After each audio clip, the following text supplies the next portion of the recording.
Max's side or anyone's side, just because sometimes when you want to scroll back, I'm not sure how to, I can do that on mine, but I'm still going to do it on corporate. Can I test whether if I move it on my Yeah, please. Yes, okay, so you've got the motor control, okay, that's fine. Is it easier to scroll? Okay. Perfect, I'm assuming it doesn't have it. Yeah, I'm sure it's probably easy for me to just. In the break out, I can see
Mr. Doyle, we were looking at the allegation of dishonesty against the second defendant in your evidence, where you complained that you had to look at files that did not satisfy you. You recall that?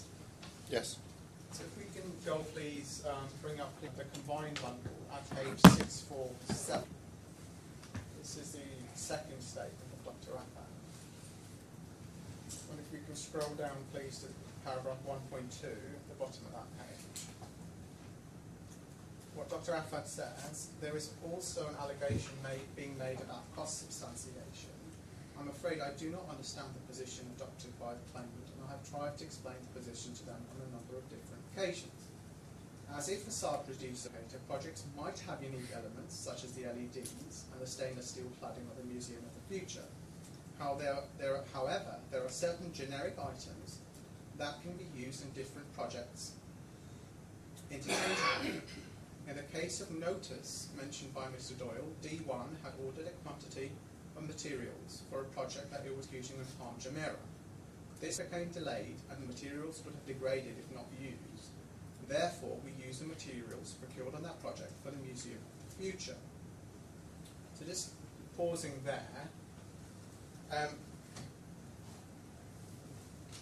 Dr. Affan's evidence is that the materials provided by Notice were generic materials. You have no technical knowledge or basis to dispute that, correct? Yes. And his second evidence is that the materials would become degraded if not used within a certain period of time. You have no technical knowledge or basis to dispute that, correct? I have knowledge of it, though. I'm aware that those materials do have a shelf life. Thank you.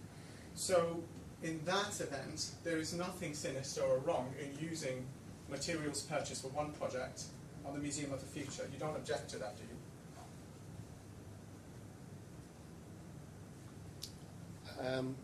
Only unless it becomes or doesn't become transparent when somebody's seeking to recover the cost of those materials. Transparent to who? To you? To BAM, yes, to pay. Right. So, if the materials had already been purchased, they would have certain invoices.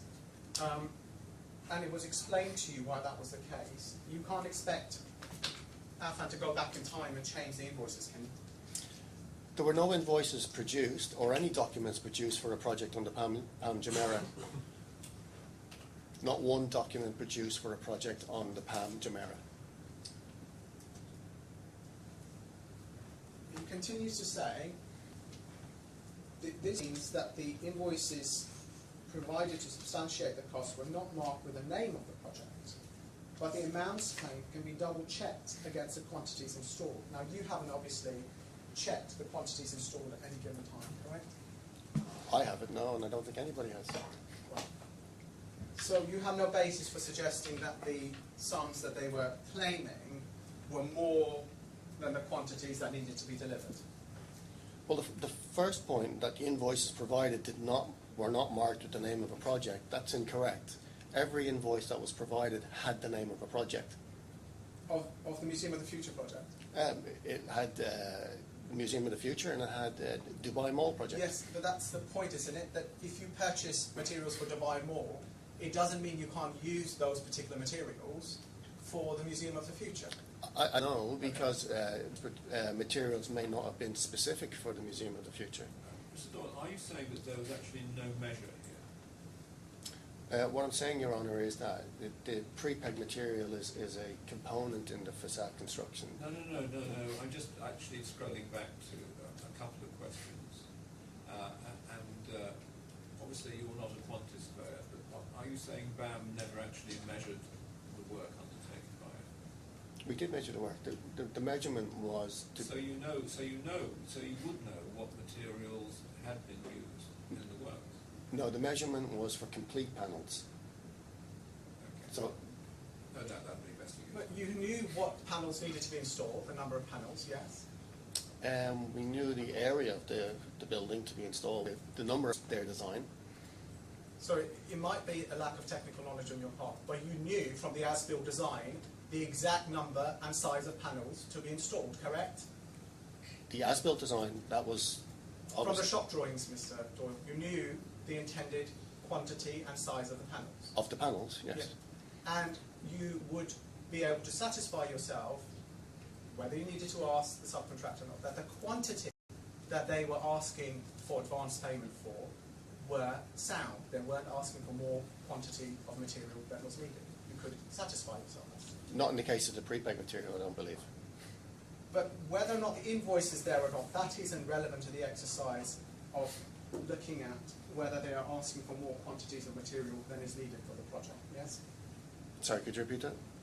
The quantities can be substantiated whether the invoice has a name of one project or the other. You have never suggested that the invoices were asking for material in a quantity greater than needed. You've not suggested that because you suggested that. Thank you. Dr. Affan has a PhD in structural engineering and of course runs a specialist cladding business. You have no basis to contest the accuracy of what he's saying, correct? Apart from the point that I made, there was no documentation relating to a project called Jumeirah.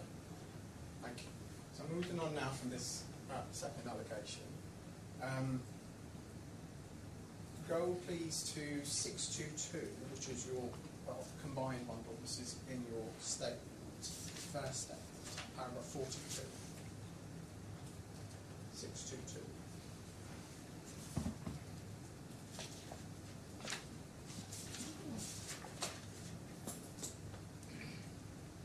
Please, on it.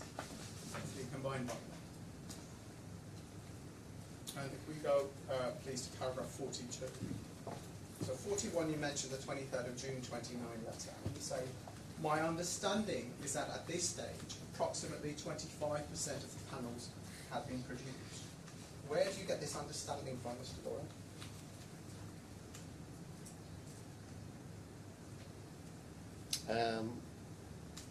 Public records at the time, Records. monthly reports, for example. Well, you don't quote anything here, you don't footnote anything. Did you check the records or did you just surmise? This is just my recollection. Well, did you not check before you gave this evidence from the records? No, Why not? it's from my recollection. Can you go please to the Quantum Experts First Joint Minute, which is file 19 of the electronic bundle. Just wait for it to go time.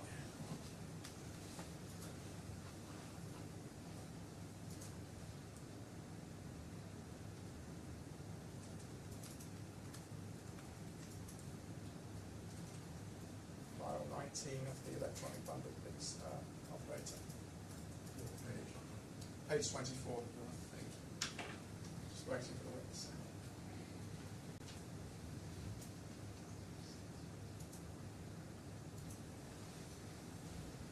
Total 519 Excel sheet में जाओ. It's file 19, and then you go to Quantum Experts First Joint Minute.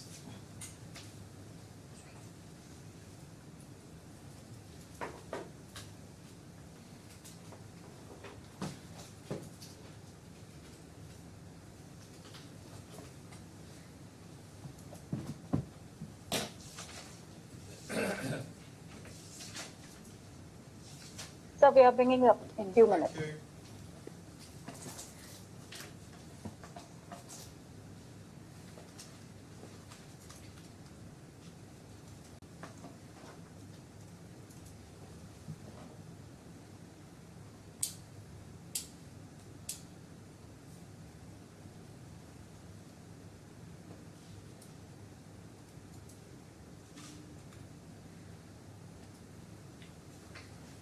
It's file 19,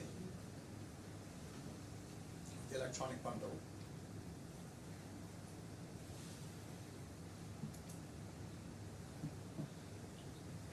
So is this the document you're looking No, for, you you're have asking to go for? to the electronic bundle, and there's a file 19, a folder 19 called Joint Report Quantum.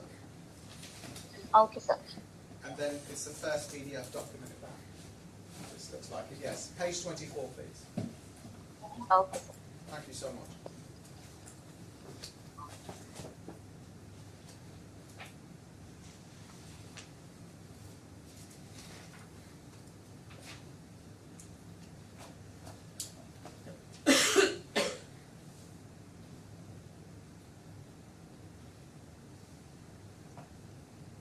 Page 24. Sir, there is no page 24 in this. It is still page 23 only. Your Honour, do you have page 24? I have PDF page 24. Yes. And I also have page 24 in the actual. Yeah, well, I think you're in the wrong file, operator. So you need to go to folder 19. I think you're in the second joint report. So you go to folder 19. Oh, sorry. Yeah, it's folder 19. Yes. Yeah, what paragraph? I'm looking at paragraph. Just bear with me. The paragraph 5.3.4. Is that what you want? Yes, I have that. Yes, I'm just waiting for the operator so that the witness can help. So, operator, can you please go to folder 19 and 19? I think you're in the wrong folder.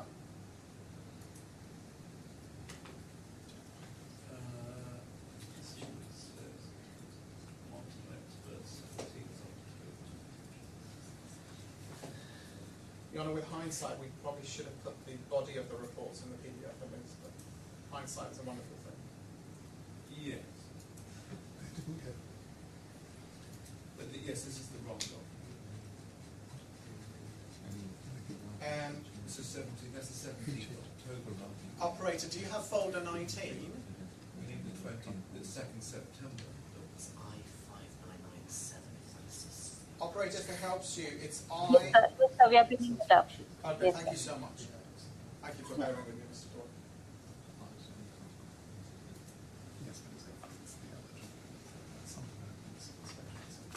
Yeah.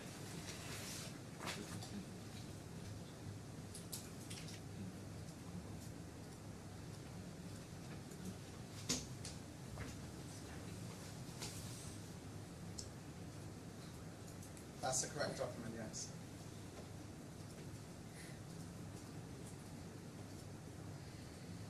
Page 24, please. The screen is obscured with a calendar.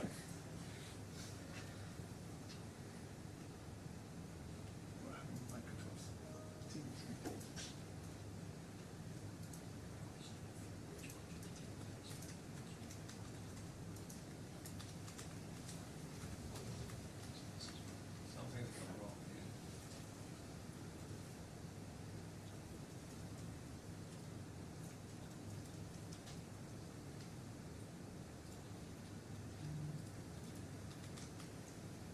Operator, are you still there? I think it looks like it's frozen. Yes, sir. Yes, so page 20. 24, please, and the screen is not clear. I'm not sure if you're able to see the screen.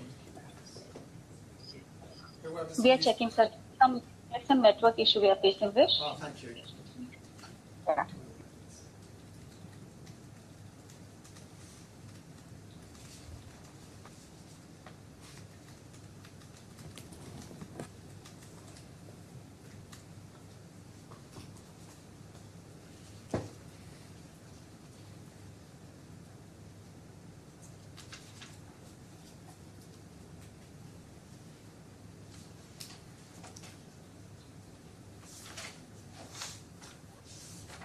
Sir, it's on now.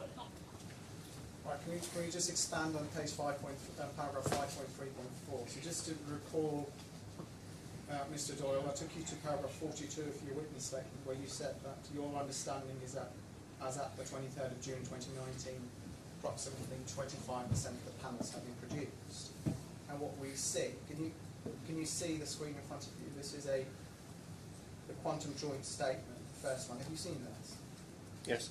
Right, this is Mr. Henyon, the quantum expert instructed by Affan, and he says that as at May 2019, 433 panels, which is nearly 50% of panels.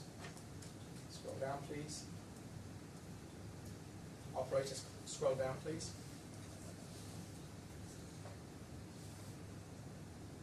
Thank you.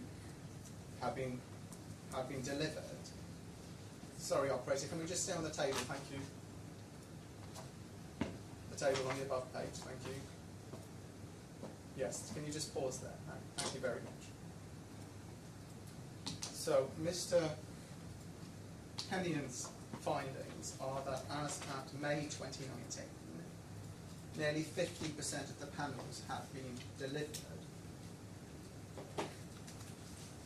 can you explain to me why in your statement you say your understanding was 25% of the panels have been produced? Can you explain that? I believe I recall from the defendant's letter issued to the employer in June 2019, they mentioned a figure of 250 panels. I think this letter, we saw this letter on the screen yesterday. So that's where you think you got it from. You didn't actually check your own record. This was the defendant's letter, is what I checked. Yeah. You didn't check your own company's records of programs. No, Can you explain why you didn't do that? because I took it from the defendant's admission. Right. So the amount of delivery would be very important, wouldn't it, to deciding whether or not sums could be called the security checks and or on the bonds. Did anyone check that, as far as you're aware, before taking those actions? Or you don't know because you didn't take those actions? I didn't take those actions, so I don't recall. You haven't provided a single internal document for considering the cashing of the checks, the bonds, or the entry into the facilities. But these matters will have been discussed in writing, correct? They may have been verbally discussed. But you said that the decisions were taken at the head office in Holland. Instructions, yes, would have come. So are you saying then that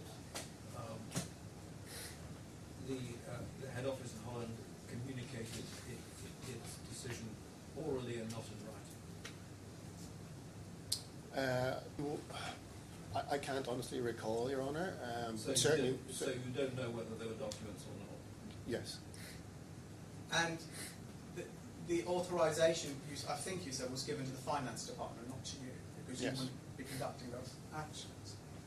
And it's correct, isn't it, that the intent behind this was to inflict the maximum damage possible on the defendants, so that there wouldn't be a resistance into their facilities? No, that's not true. That's not true at all. Right.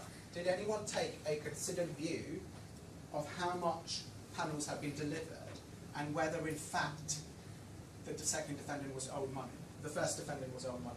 I apologise. Well, as I explained yesterday, the account was negative, largely negative. Who has written to you suggesting around the 23rd of June 2019 that the account was negative? Did someone from your quantum team or your Yes. site team write to you saying that?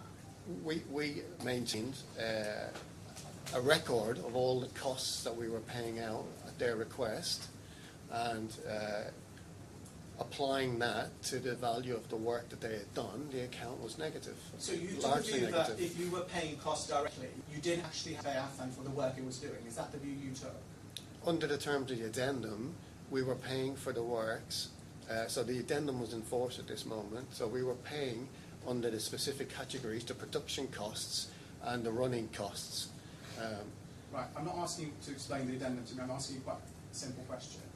Did you, or to your knowledge, did BAM take the view that if they were paying subcontractors or suppliers directly off Affan, they didn't actually have to pay Affan the value of the work it had delivered? The value of the work that Affan had delivered needed to be adjusted for the costs that BAM were paying. This is how we produced our payments. This was the basis of the agreement with Affan. Right, so just to answer the question, you took a view that if you had paid costs directly on their behalf, you didn't need to pay them the value of their work. No, what I said was it would be adjusted against the value that they earned. Right. So if they were in positive territory, they would have been paid. Right. And in making those adjustments, you allowed nothing for the cost increase due to the design changes, is that correct? That variation was rejected. I'm just asking you a simple question. Making that adjustment, as you call it, you gave zero credit for the increased cost of the works. The increased costs were approved, so there was no adjustment for that. Right. And then when you actually took over the site, those reporting to you would have told you, yes, it is actually costing a lot more. Because it did cost a lot more. It did cost a lot more, but bear in mind, this is 2019. The facade was supposed to have been finished at the end of October 2018. So we're the all. questions I'm asking. So it did cost a lot more. It cost a lot more because it cost a lot more because the project was late. So staff had to be maintained, labour had to be maintained, facilities had to be maintained. The facade wasn't complete until October 2020, so that's a 2-year delay on the facade, which obviously more than the original subcontract. So the costs were already increasing at that moment because of delays. So just looking at that, we have a timeline, and we obviously have your massive extension of time plan that you put to the employer. So you're saying you took over the works in June 2019, when only 45% of the panels had been. Now you're saying you didn't actually finish them until October 2020, is that correct? The facade was not finished until 2020 October, yes. Right. Where are you getting that record from, the October 2020? There was a very famous signature put on the last panel installed by Sheikh Mohammed at the beginning of October 2020. It was done publicly. Right. A ceremony for the installation of the last panel at the beginning of October 2020. Right. Is that something you mentioned in your statement? Something I mentioned. You're asking me now, so I'm mentioning it now.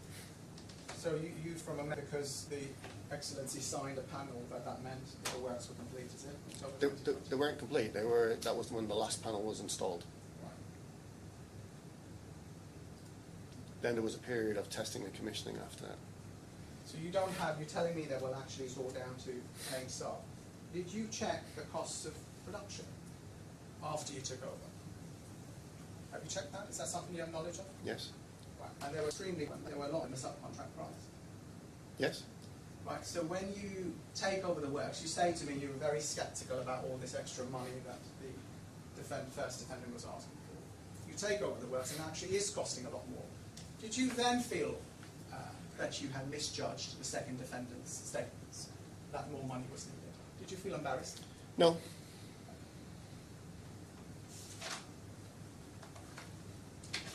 How often have you been to each of the facilities that were used? How often have you been there? Have you been there at all? I've been there many, many times. Right. How often would you go there? During this stage, I had weekly. Weekly? So once a week? Yeah. To each of the facilities? Maybe not to each, but on a weekly basis, I would probably visit one of the facilities. What would be the purpose of you visiting? Well, there was meetings with the defendants at their main No, facility. I mean after you took over in your words, why would you be visiting the facilities? It was part of reporting back to the Netherlands on production updates. How did you gave them reports? Did you? No, I would visit and along with the fabrication managers, the project manager, to get an understanding of where we were in terms of production, so I can report back to the Netherlands. What form did those reports take? Emails generally. Right. And you reported them on what? Progress and costs? Yeah, so I was asked by particularly the commercial director from the Netherlands, how was progress being, how was the progress? The project, at this stage, as I've said, we're already in a period of delay under the main contract. We have a client who's demanding progress. We have a non-performing subcontractor. Everybody is extremely concerned about delivering this high-profile project. And I was getting a lot of communication from the Netherlands to advise on progress. Right. What was the progress of the rest of the works, the MEP work, the structural work? Are you aware of that? Yes. Yes. Were those late as well? They weren't late, no. So the structural works had a target of achieving what was called a ring beam, and completing that in, if I remember correctly, August of 2017, which was achieved. The facade was supposed to have started in April 2018. The first 4 panels that were delivered in April 18 were rejected for quality issues, so they had to be taken off. So I'm not asking about the facade. So you say that the structural works were, to your mind, progressed August 27. When were the the structural steel was key. Structural steel finished on time. When were the MEP works completed? The MEP works were completed after the facade. After the facade, Yes. Would have been in 2021. Did you sue the MEP subcontractor? No, he can't complete his works until the building envelope is finished. The facade is on the critical path, followed then by fit-out works and MEP works and testing commissioning. So he couldn't complete until the facade was complete and certain internal works were complete. So the MEP was complete other than the interface with the facade. Is that your surmising? Or are you just guessing? No, because I've looked at this very closely. All right. So you never sued the MEP subcontractor? We did not sue him, no. Did you pay them additional money for prolongation? No, we did not. Right. So just going back to, you say you were there weekly to check up on things and write reports. You weren't based in the facilities, obviously. No. So you wouldn't be able to say whether or not Mr. Basher was entry by security guards, would you? No, only other than what I was told. Right. And were you aware that the security would check everyone's ID before they let them in the building? I heard of that, yes. Were you aware that they didn't allow Mr. Tanuja in the building? Not aware. Were you aware that they didn't allow Mr. Kumar in the building? I'm not sure who Mr. Kumar is.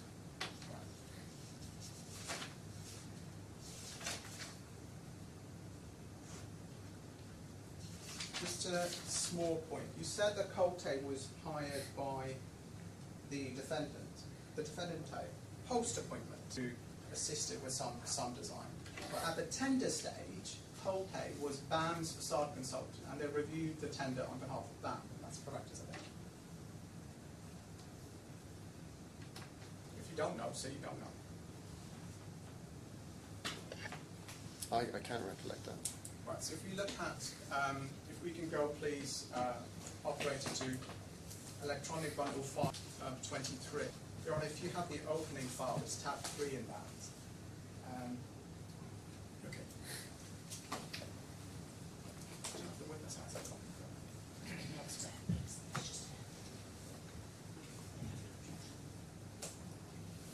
It's up on screen. Thank you, operator. Very impressive. So this is 17th of July 2016, and we can see very clearly that the Colte is commenting on and reviewing the tender bid. So clearly Colte was hired and assisting BAM in assessing the tender. Does this help you? No. He mentions the contractor as Affan, not BAM here. Yes. He's commenting on Affan's tender and asking questions. Yes, but I'm not sure whether that's done directly for Affan or for BAM from this document. I'm not sure. Let's move on. Can we go please to the subcontract, which is at page 1440.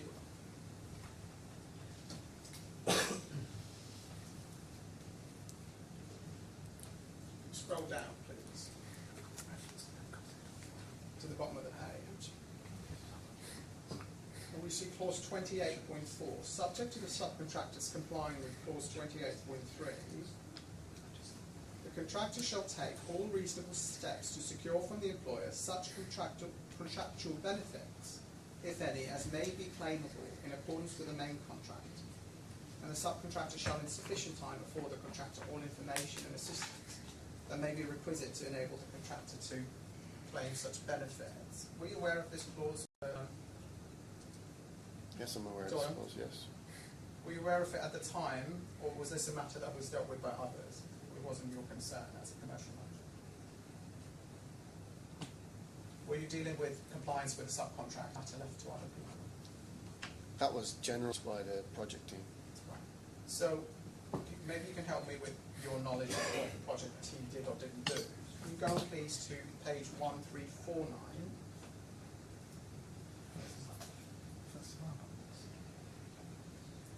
So you see that this is a main contract now, and you see disputes and differences.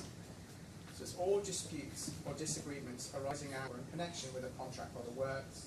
Any other related dispute or disagreement shall be resolved in accordance with clause 20.3. Scroll down. dispute resolution and procedure. Written notice of a dispute shall be given to the other party's representative. That notice shall set out the legal basis of the claim, the facts upon which the claim is based, and so on. The claim is made by the contractor shall be signed by its chief executive officer. Are you aware, we've looked at CCN Treble 2, are you aware whether BAM issues under a notice under 20.3 for the matters that are the subject of CCN Treble 2? I don't recollect that we did, no. So you never stopped to operate this procedure, to your recollection? To the employer, Yes. to my recollection, we did not. Do you remember asking that this be done? We said internally, yes. We had an independent delay analyst produce a report for us which demonstrated that the facade was on the critical path and that there wasn't potentially sufficient entitlement to cover the entire period of delay for the project, which was from June 2019 until September 2021. When do you say you got this advice? In 2020, possibly. In 2020? Or 2021, when you maybe. say that there wasn't sufficient, let me look at your words, potentially wasn't sufficient entitlement to cover the entire period of delay project. Do you mean that there were other causes of delay to the project than the facade? There was full stand the facade, but the conclusion was the facade was the dominant delay on the project. Then I can't reconcile what you just said with what you said earlier. Did you? Sorry, I'll let you finish on. No, you said that the delay analyst said that the delay caused by the facade did not cover the whole of the delay to the project. What I meant, Your Honour, was the delay to the program caused by the facade. There wasn't. The view was that having looked at entitlement for that delay, there wasn't going to be sufficient entitlement to pursue an extension of time to cover that delay. To the whole of the delay to the project? Yes. That's what you said. So do I take from there that part of the delay to an entitlement to extension of time for part of the delay to the project was caused by the facade? Sorry, I'm missing the point. Well, you talked about the whole delay to the project, but what I'm asking is, did that delay analysis demonstrate that there was a justifiable partial delay to the project by the facade? No, it did not. So, in other words, it's not that it doesn't justify the whole of the delay. You say that the delay facade doesn't justify any of the delay for the project. Yes. Okay, that's not what you said before. I apologise for that. Right, who was the consultant who gave that advice? Secretariat? Did you say you received that advice in 2020, was it? Sorry, it may have been later. I'm just trying to recollect when we settled in 22. So it may have been. It may work, and that may have been in 2021, early 22. Right, so why did you say 2020 just now? I'm just trying to recollect the project. Did you read this report? Or did someone tell you that's what No, it says? I've read the report. Right, carry on. It's not mentioned in your witness evidence. Carry on. Yes. So I'm just trying to explain the timeline. I think it was probably more likely Secretariat were engaged in 2021. 2021. When in 2021? After you got the taking over or before? Probably afterwards, yeah.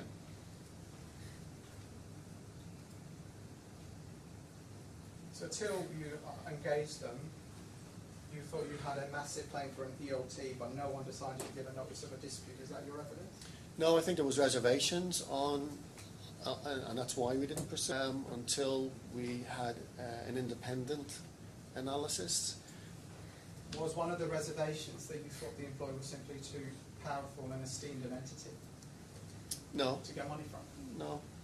That wasn't even something that was discussed. Is that your honest evidence? So during, prior to takeover, so during 2021, we were already trying to have amicable settlement discussions with the employer. So our CEO from the Netherlands was regularly in Dubai visiting the CEO of North 25, meeting the CEO of North 25 and the CEO of Dubai Future Foundation.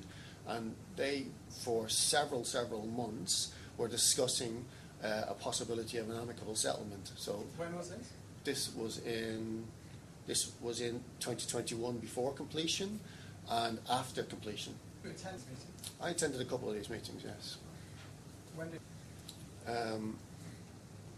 Before and after completion in 2021. What was the last one that you attended? I can't recall it precisely. Where It would have been at North 25's office with Mr. Ali Obeidly, who was the CEO of North 25. So to your knowledge, there was no written notice of a dispute given, is that right? Correct.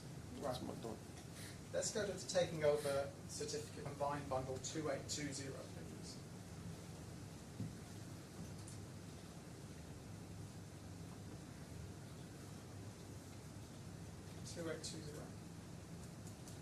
So we see the date, the completion date is the 4th of June 2019, yes?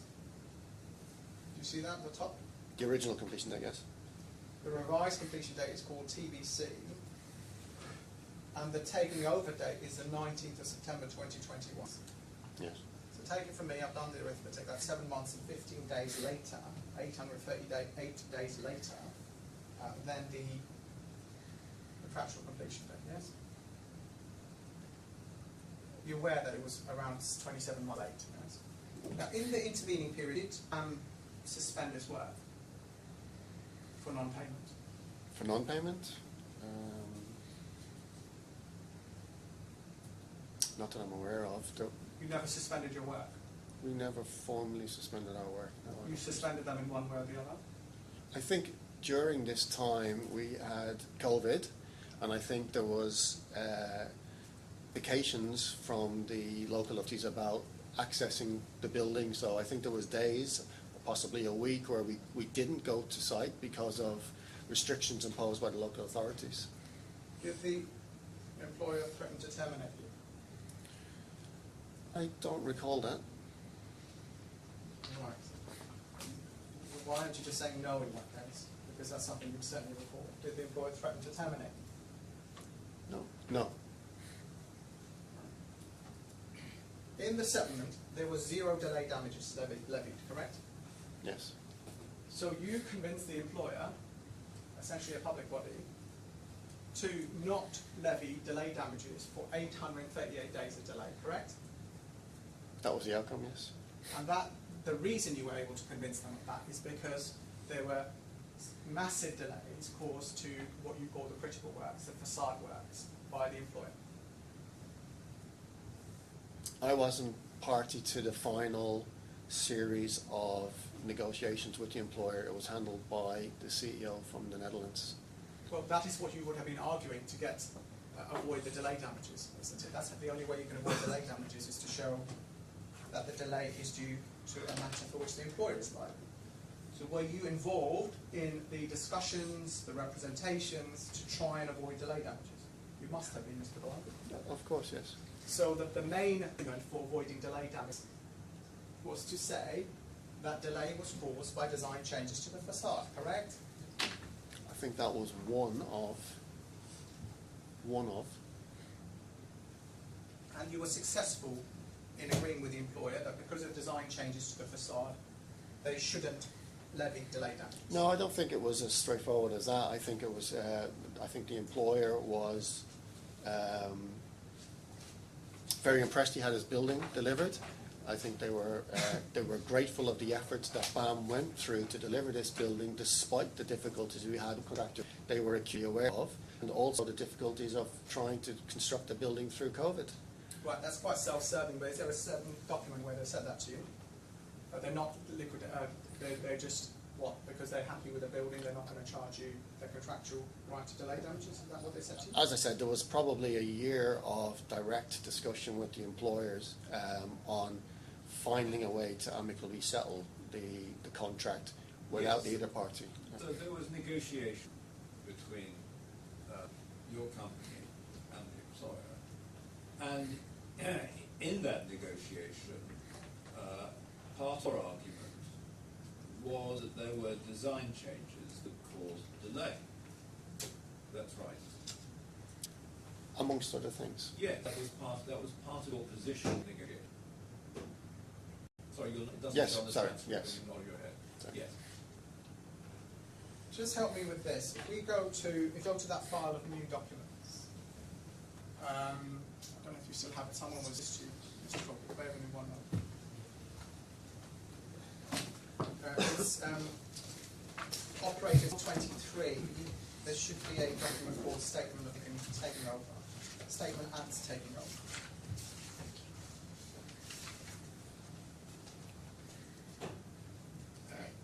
Is that the new documents? No, not the new documents. So it'll come up on the screen. So sorry, I texted. So sorry. Sorry, in file 23. Yeah. Thank you very much. Right. Can you help me? The bundles of the documents that were disclosed yesterday with the change notice, you'll have a white file with them. Right, okay. It's got 5 tabs. Also be on the screen.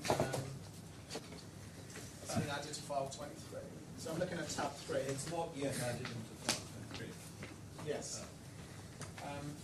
So we're looking at tab 3. Okay. Do you have that, Mr. Doyle? Yes. So you see the summary statement of taking over. I understand that the second and last column is BAM's statement, and then in the last column are Bureau Happel's and APOM's assessed statement of account to date, yes? Yes. And then we see, and this is something you mentioned when you were being examined in sheet, that at item kind of halfway, just less more than halfway through, there's a claims for variations that are rejected due to non-entitlement. BAM continued to apply for this figure, and there's a figure of 41 million there, yes? Yes. And we have estimated amounts shown separately in the statement. We don't actually have the statement. That should be easily available, correct? I mean, you have the statement taken over. Yes. Okay, so it should be on its way to us. It says EOT is claimed by BAM, and it has a figure of 421 million against it. Yes. And then it says penalties, delay damages. No penalties, delay damages have been considered by BAM. Review of delay damages penalties as per contractual terms is being reviewed by the client. And then against that, Bureau Happel have put to be confirmed. Just from there, the 421 million figure, are you aware of its makeup? Largely, yes. Right, so just bear in mind that there's 27 months of delay. If we go to the previous document, which is the contractor's claim notification up behind tab 2, do you have that? Yes. Now I want you to follow that, please, to nearly the end of the tab, and I want to go to internal page 113.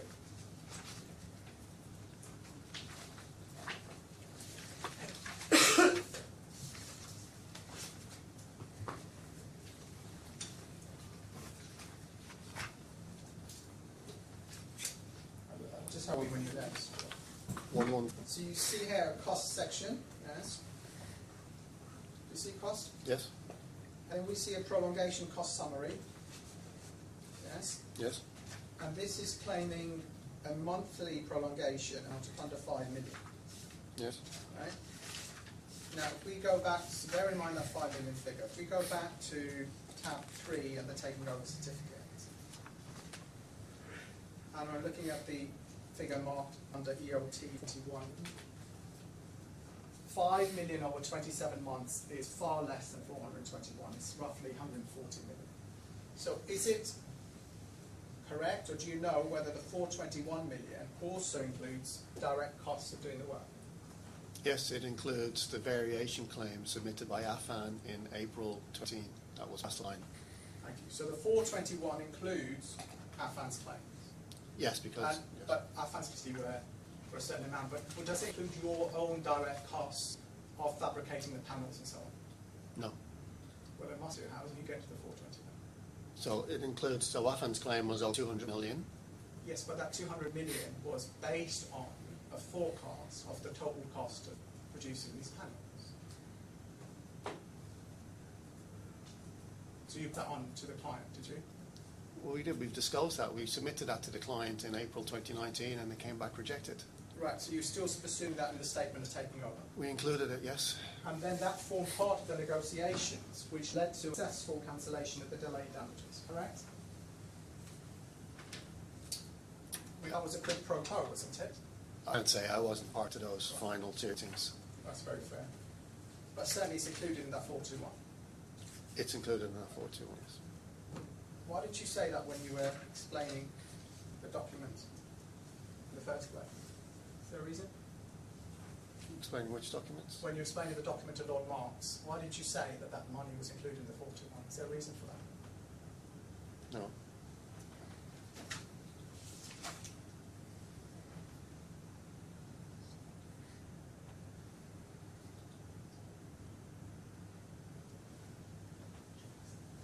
Thank you very much, Mr. Dole. I have nothing to add.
Mr. Doyle, I'd like you to look, please, at CCN 002, which are documents that were disclosed yesterday.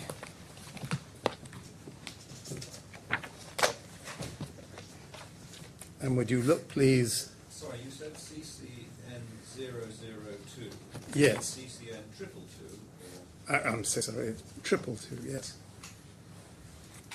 That's the contractor's claim notification. It's an intra-claim notification. It's tab 2 of the bundle.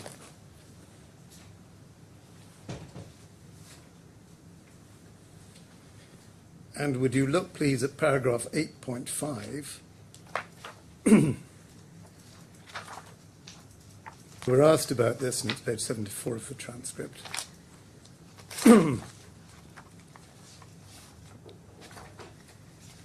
Would you like 5.1 to yourself, please?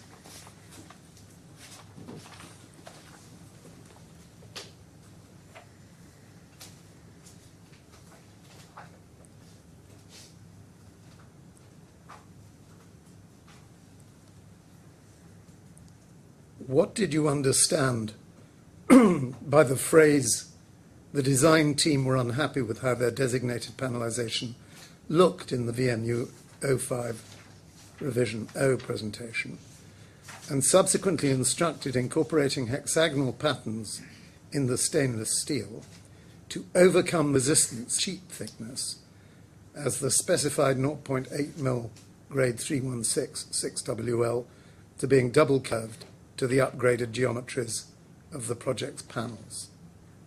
What did you understand was the purpose from that of the hexagonal panels? My understanding was that there was bonding issues with the steel onto the panel, and there was undulations in the steel. In other words, the quality wasn't up to specification.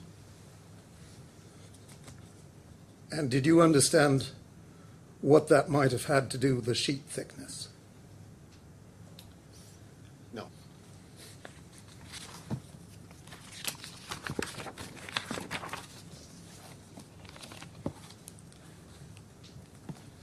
Moving on then, you were asked a number of questions about the dot at 2722 in the combined bundle.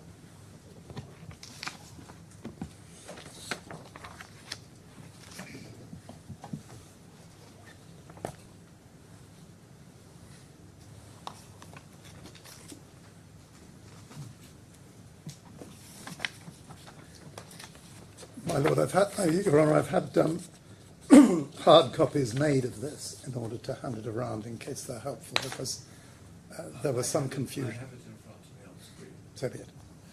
What I'd like you to do is explain it, please. It was quite difficult to understand the evidence about this yesterday. Could you explain, please, what you understood? Have you got it on the screen as well? By the value of works. We understand the difference between to date, previous, and this period. What did the value of works comprise? That was, the value of works is effectively the measure of work completed against the original subcontract price as at October 2020. And I think it was being suggested to you that these were works that were carried out and paid for by Affan. Were they works that were being carried out and paid for by Affan entirely, or were they works that were being carried out by both Affan and BAM? There was work carried out until a moment in time, and then after BAM, when BAM undertook the work, it was work carried out by BAM. And so does that figure of 121 million odd include both of those? Yes. Then the variations at that stage are negative, come off, and NCR is non-conformance. Yes. So the gross work done then is the gross value of the work done by both BAM and Affan. Measuring it against the original subcontract price. I Yes. understand. And the next line deducts the retention. And then you add the advance payment, is that correct? Yes. And then you take off the encashment of the advance bond, Yes. and you get to a net figure. And how do you deal with the contrast? What do they mean exactly? So the costs are the costs incurred by BAM, both at the request of the defendants in his 500 odd letters asking us to pay for materials and labour.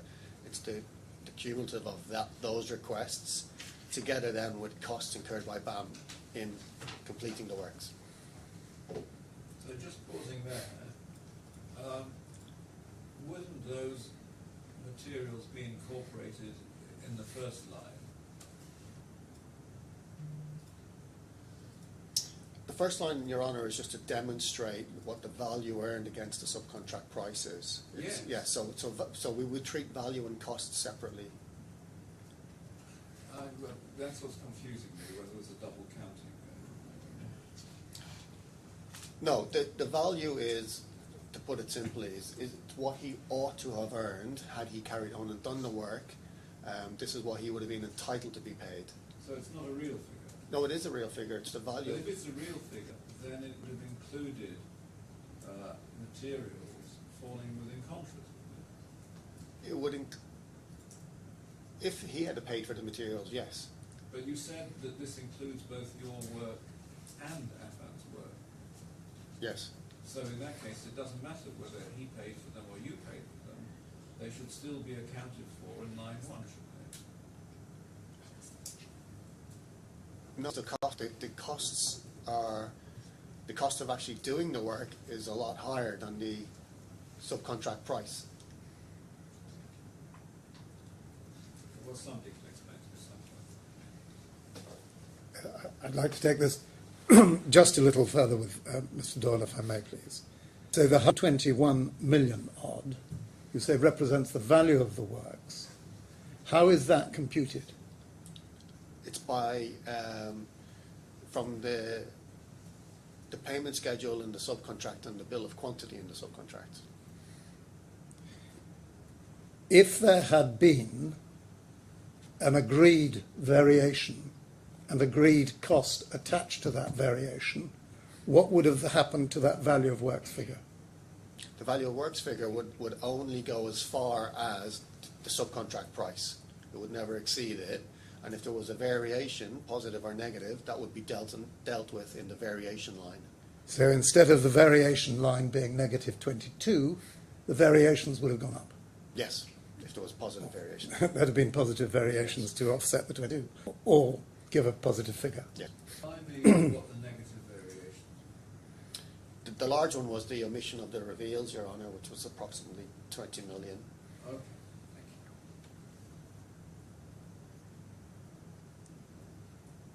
I don't want to lead on this unnecessarily, but I'll be corrected if I'm wrong. There was a positive variation in respect of the LEDs, Yes, I think and there was the omission of the sandblasting. Yes. So the 121 was just against the contract price. Only against the contract price. And the contras represented payments by Affan and BAM or only? Only by BAM. And so dealing with the matter in that way, the balancing amount was 112 negative against Affan, Yes. which was an increase of 6 million dirhams, or approximately 6 million, 5748, over the previous month. Yes. And were these certificates produced at regular intervals? Yes. How often? Monthly. And who were they produced by? The project, And what happened to them when they were produced? they were issued to Affan. And if there had been a positive figure instead of a negative figure at the bottom, what would have happened? Affan would have been paid.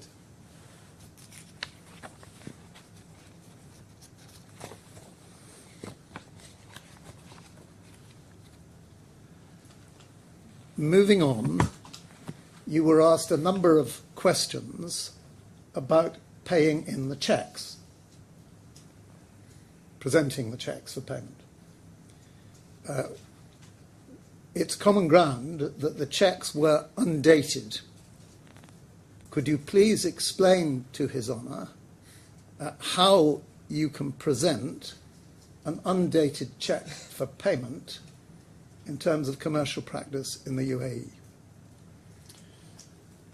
Your Honour, it's regular practice to be provided with undated security checks as security against payments or performance. In the UAE, it's regular, and the reason why they're undated is if they are dated, they would obviously go stale after a period of time. So the agreement is that they remain undated until a moment where they are presented, and you would insert the date and then issue it to the bank. And who fills in the date in accordance with this practice? It would be the beneficiary of the check. So if there were not the power in accordance with this practice for the beneficiary to date the cheque, would the cheque represent anything? no. I think that's submission. Well, I'm not sure if he's giving evidence of a practice. It's, Well, he's given evidence of the practice to give undated Yes. checks. I think what flows from that is your submission. That practice give security if the beneficiary is the person that says today. I think that's a fair analysis, Your Honour, and I accept it.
You were asked about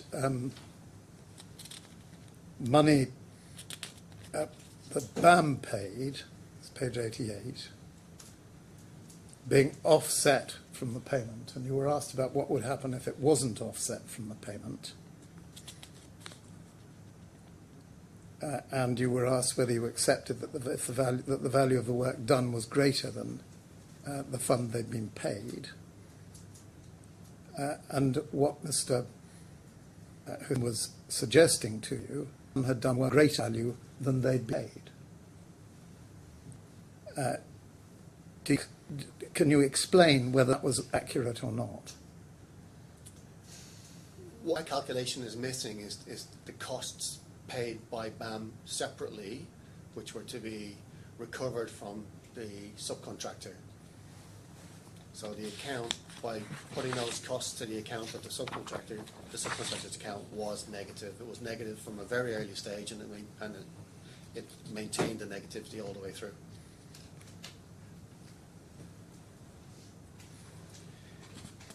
Would you go, please, to page 2328?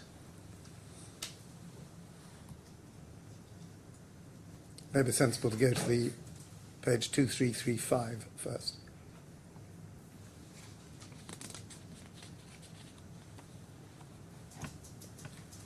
That whiteboard. I understand that was a whiteboard. It was just, I won't error to them. Not down. So that's signed by Mr. Affan, am I somebody else for David Fagan. David Fagan. Of employer. Mr. Fagan. Me.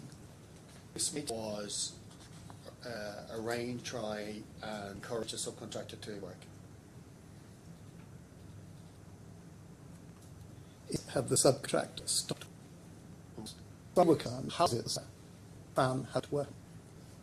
Under the direction of Affan.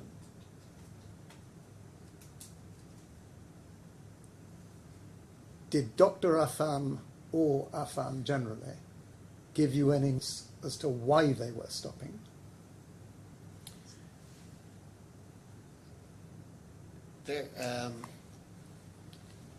I think they realised the difficulty that they were having in substantiating costs under the addendum.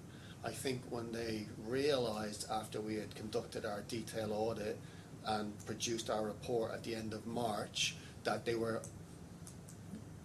be unable to substantiate those costs that they claimed, and I believe that this was just their stoppage was a reaction then to that, because I think they realised that they weren't going to be able to substantiate those costs, and this was just a way to try and coerce BAM to make payments. They were regularly demanding that we make payments irrespective of substantiation, and regularly threatening to stop work because of this.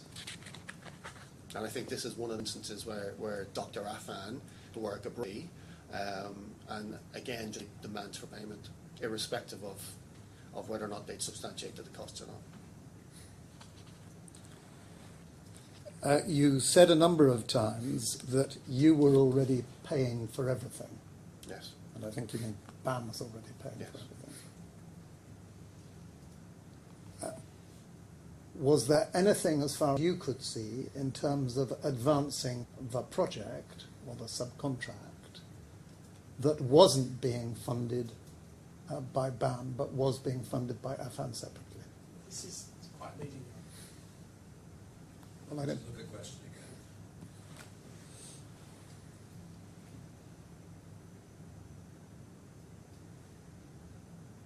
Do you want to rephrase that?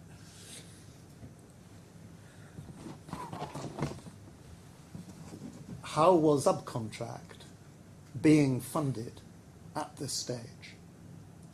Purely by BAM. And on what basis was BAM providing? So it was under the terms of the addendum that we were paying for the production costs, essentially the production and running costs, and BAM was making these payments directly to Affan's supply chain on the back of letters issued by Affan asking us to do so. And who was paying for ongoing material costs? BAM.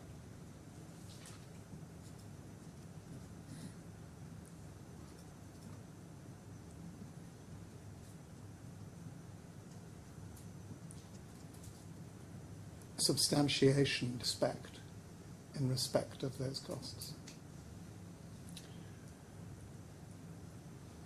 At that moment,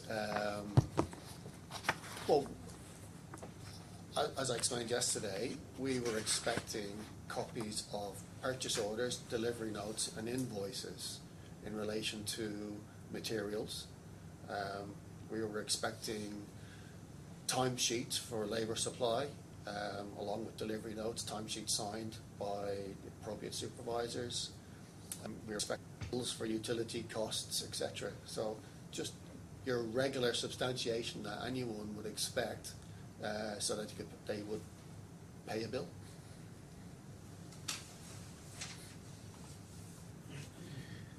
Moving on, you said that the who were still employed were paid by bank transfers. And you were asked, who told you it was legal to pay someone who's not your employee by cash or a bank transfer? Do you have any understanding as to whether or not it is legal to pay somebody by bank transfer for work that they've done? I think paying by bank would be the normal way, but the legalities of paying it, I'm not sure. The legalities, as in the point put across, whether it's legal to pay somebody that works for a different company. But we had obviously received communication from Affan to pay salaries. So this was a means of paying those salaries. Yes, I don't think the cross-examination was on the basis of whether the means was legal. As you say, Mr. Doyle, I think the question whether it was legal with the employees of another company, rather than the fact it was by bank transfer. I think you made the point Mr. Affan's idea was his idea. So. Yes. I want to move on, please. Would you look, please? Sorry. He did say it was Mr. Affan's idea. Mr. Affan always asked for it to be paid to Affan. Well, which is it then, Mr. Doyle? Did Mr. Affan want it paid to the staff, or did he want it paid directly to Affan? When we started paying directly was after taking over the works, and at that moment Affan had ceased all operations. There was nobody to deal with. So in order to continue the works, we had to pay those directly to retain their performance.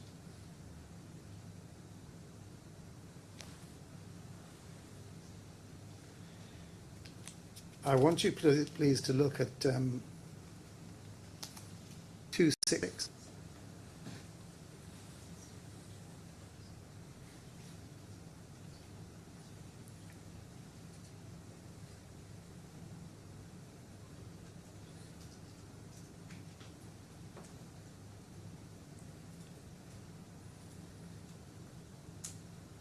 Can the operator continue to go up? That's a letter from Affan to the 8th of January to Mr. Faraz.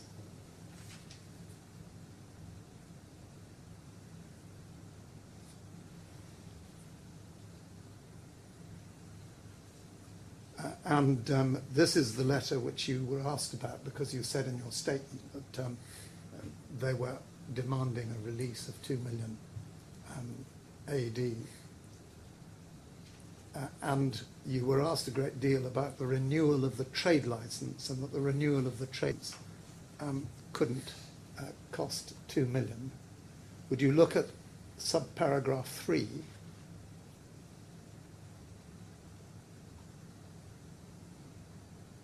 What did you understand by that subparagraph the 2 million was needed for?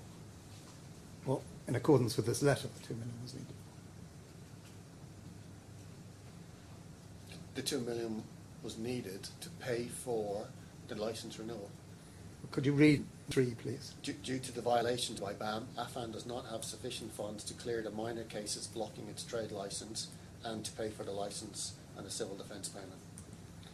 So what did you understand by the phrase to clear the minor cases blocking its trade license? Why was its trade license blocked as far as you understood it? In 2020, he may have had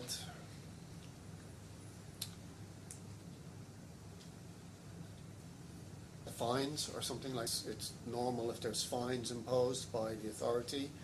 You have to clear those fines before you can renew your license. But they might have been small amounts, as he's suggesting here.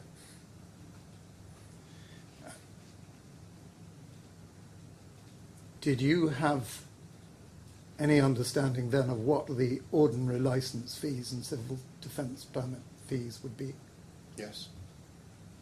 And what was that amount as part of 2 million? So I know that the BAM renewal fee is approximately 15,000 dirhams, and that covers a broad range of licensing requirements. And we understood that, having seen the previous Affan license, it was 1,670 dirhams. And the civil defence permit? Again, in terms of a permit, this would be, low thousands of the cost to obtain the permit. So what was your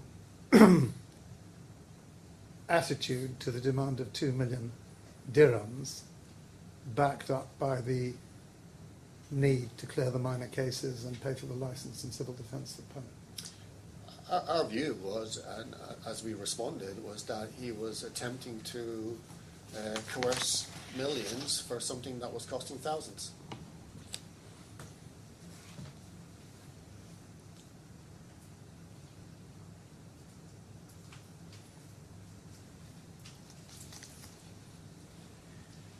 You were then asked a number of questions about Qanun, and I'd like you please to look at 2027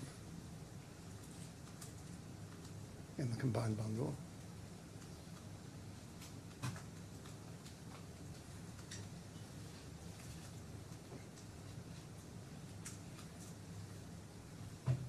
So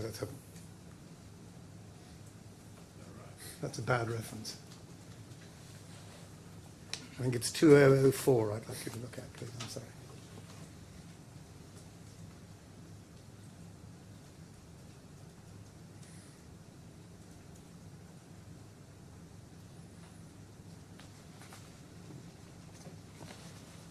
Still a bad reference. I don't know whether this is a time to go for the break while I sort out those references.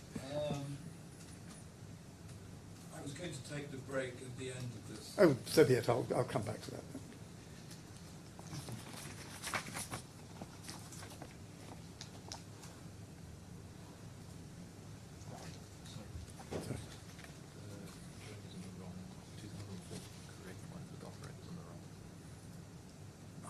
So 2004 is the correct reference, but operator is not on 2004. Thank you. So 2004, I'm told, is the correct reference, but the operator isn't on 2004. Can you please repeat the document number, sir? 2004.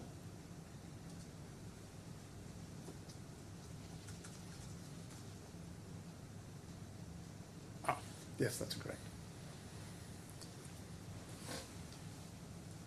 What is this document?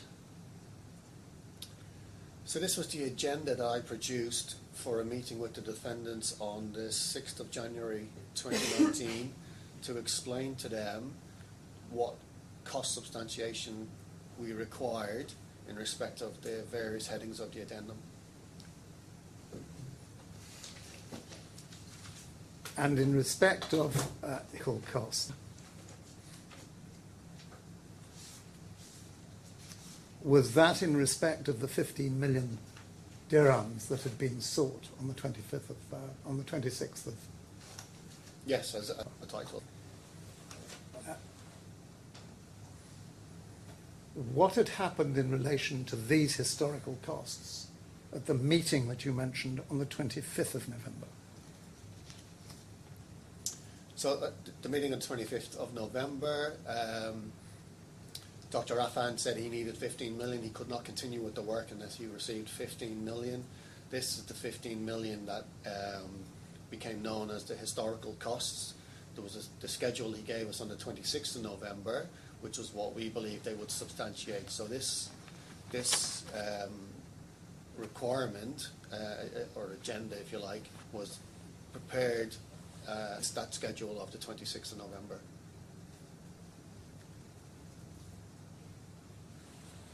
For the purpose of conducting the audit of historical costs as described in the addendum. And would you go, please, to 4372? Sorry, just before we move on, because this was not a document I went to, is it being suggested that this document was sent to the second defendant, found a case of dishonesty against him? Is that being suggested?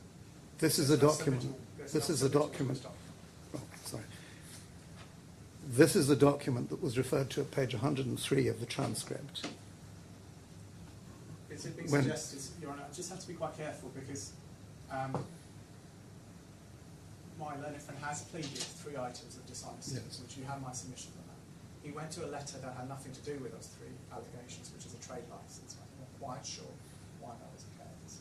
So if my learned friend wishes to pursue those allegations, he really must put the case more squarely than that, rather than seek inference. So that's why I'm asking if it's been suggested this document of 2004 was sent to the person whom my learned friend has pleaded dishonesty against. Well, I haven't picked up that it's actually been referred to yesterday. We say it's in the transcript. I normally mark a document when I see it. so what happened at the transcript of page 103, line 30? I don't know the transcript in front Oh, of me.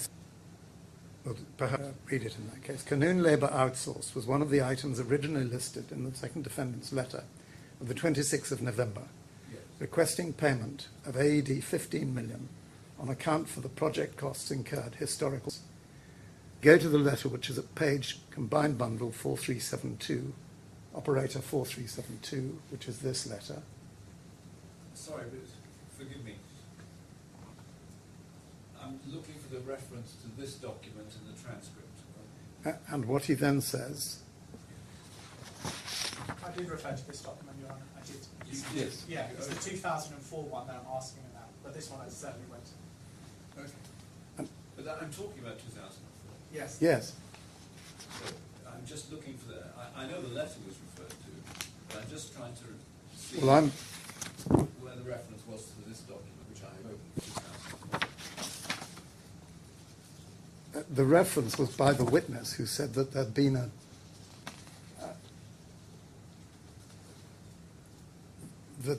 a document about substantiating the meeting of the So this document 25th. wasn't expressly referred to. no. It was the witness's answer that dealt with it. I haven't got that immediately in front of me, but that's what he said. Okay, so I was right that I hadn't seen this document before. 2004.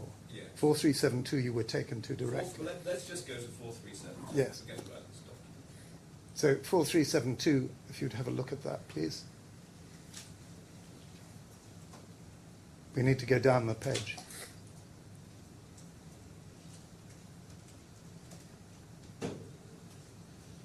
Operator, can we scroll down, please?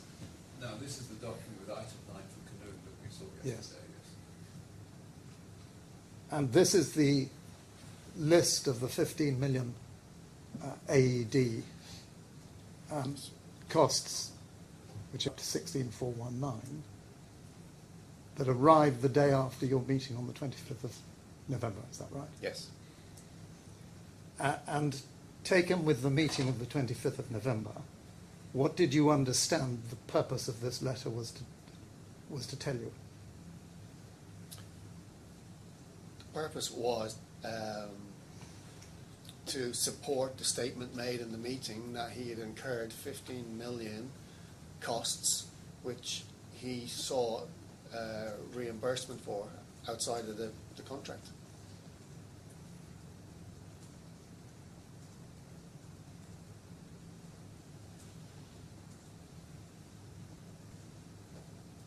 Why did he needed the 15 million? He said his cash flow was depleted.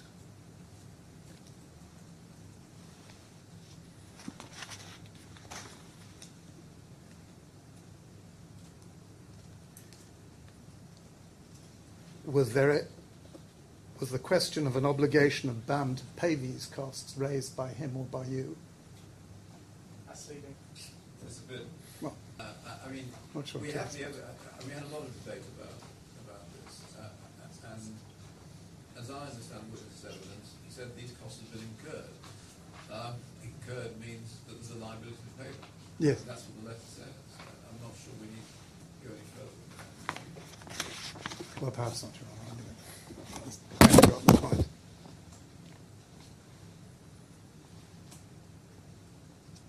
I mean, the issue was whether or not the money didn't pay, but we're none the wiser on that one. Yes.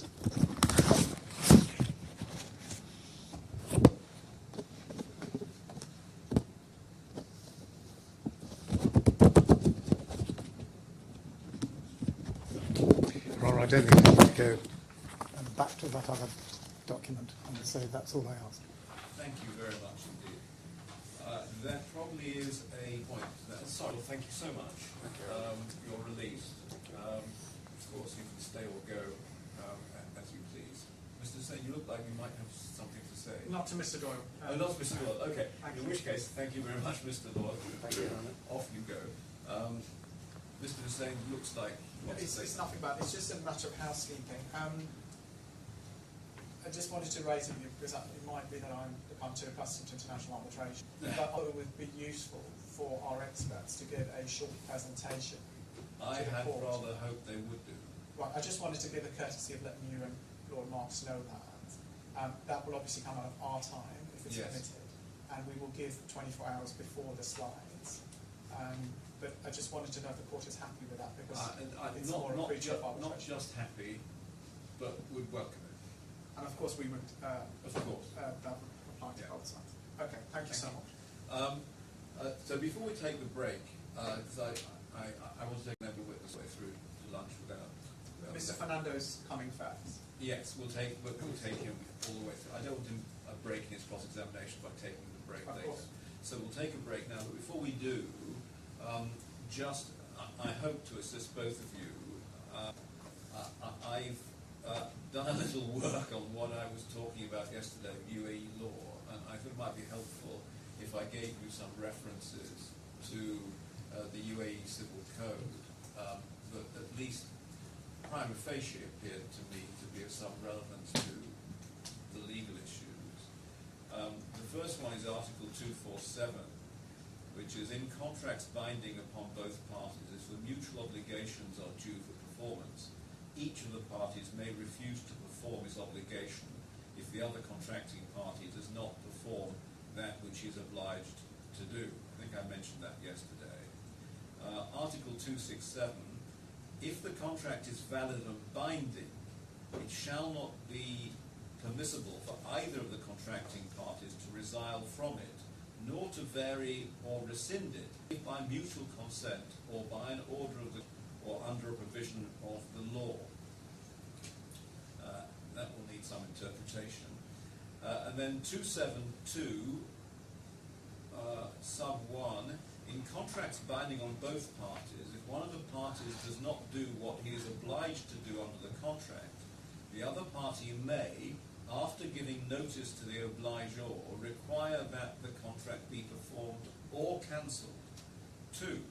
The judge may order the obligor to perform the contract forthwith, or may defer performance to a specified time, and he may also order that the contract be cancelled and compensation paid in any case if appropriate.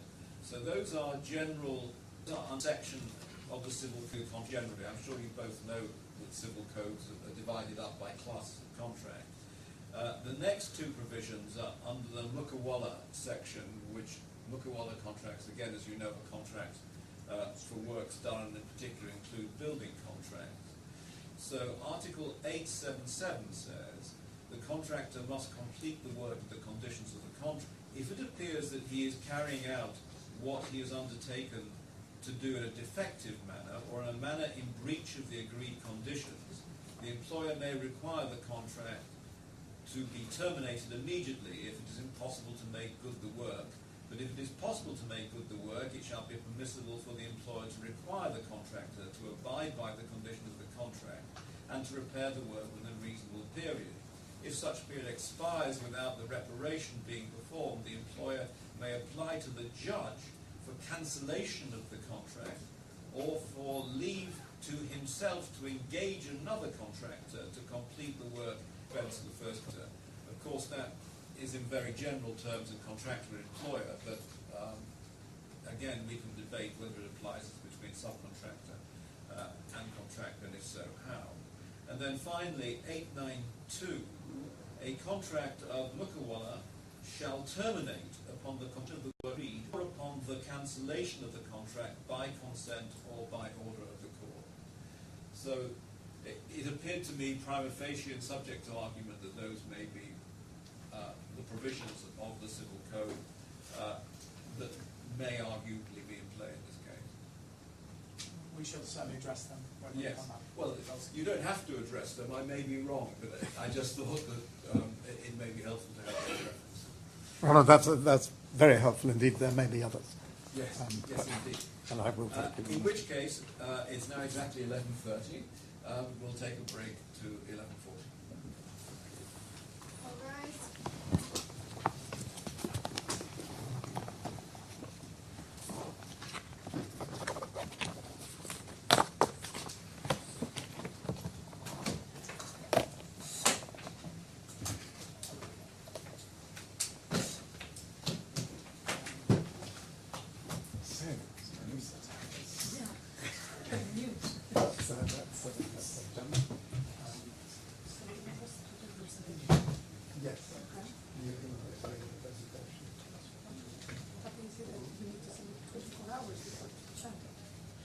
That's not the work, is it?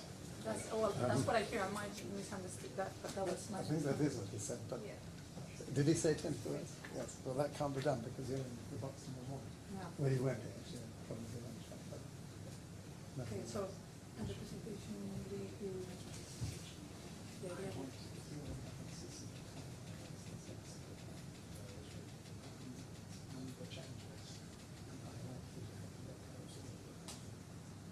Workshop.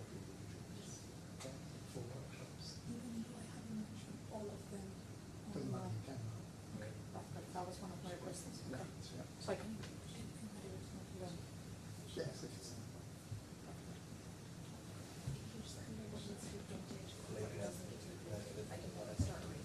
And if you can put anything on computer science as well, that is going to go to on a PowerPoint. Yeah, right? That's the whole concept. Yeah, yeah. PowerPoint is there. Yeah, and all visual, no text is mainly. But you can't use anything that's not in the document. Oh, God. It's not picking up.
24 hours.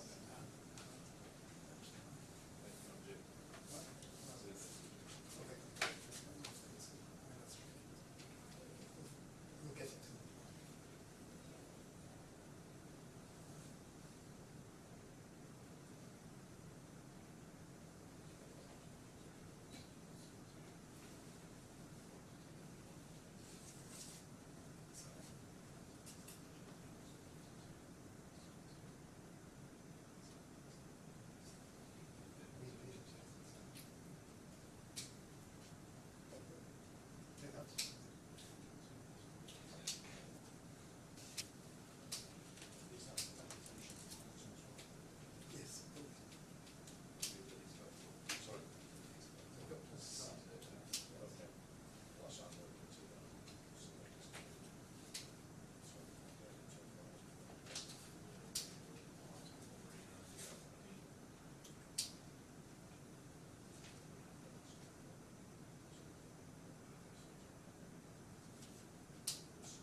Well, I'm going to talk about that. I'm going to talk about 24 hours. I know it won't be.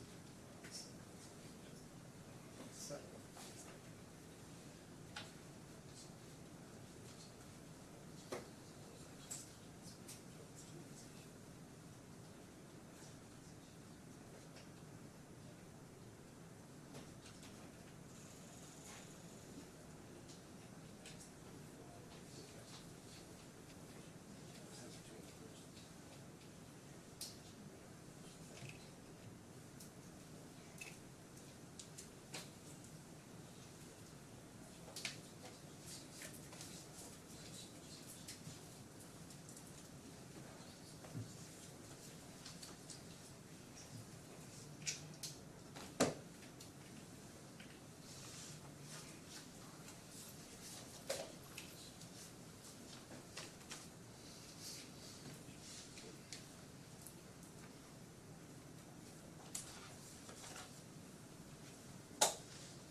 Sorry, if you just bear 1 second, Mr. Blake, for example.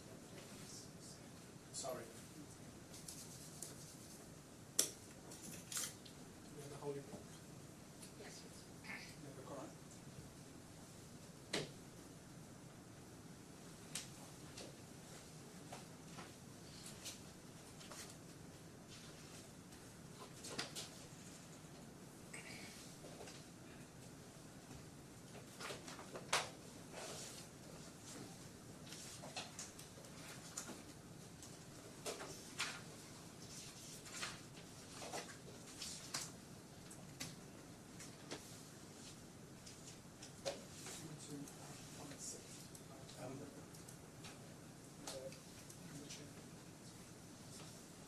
Yes, he said in the slide. 24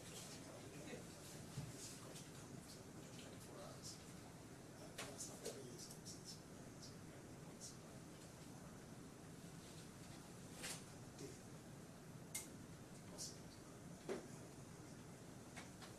So we will get them to you tonight. Oh yeah, that's fine. That's fine. No, no, sorry, that's completely understandable. We can do that. But, I mean, maybe midnight. Yeah. Yeah. And then Dean. Yeah. Not on the same one, no? Then the, I don't know whether you at the moment think that we're going to get to like before.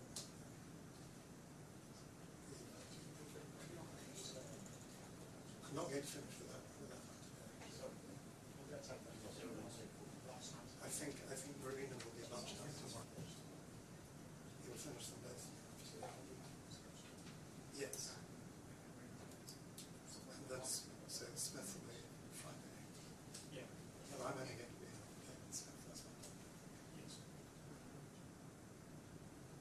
very unlikely. I think we'll say Kenny around that. Yeah, no, I'm not rushing it at all, but Kenny could be on one. Yeah. Okay. Sorry, I'm so sorry. No, it's just that he needs to know about the presentation. Do you want to take a seat or do you help? Yes, absolutely. Sorry, can you tell the judge number? It's here.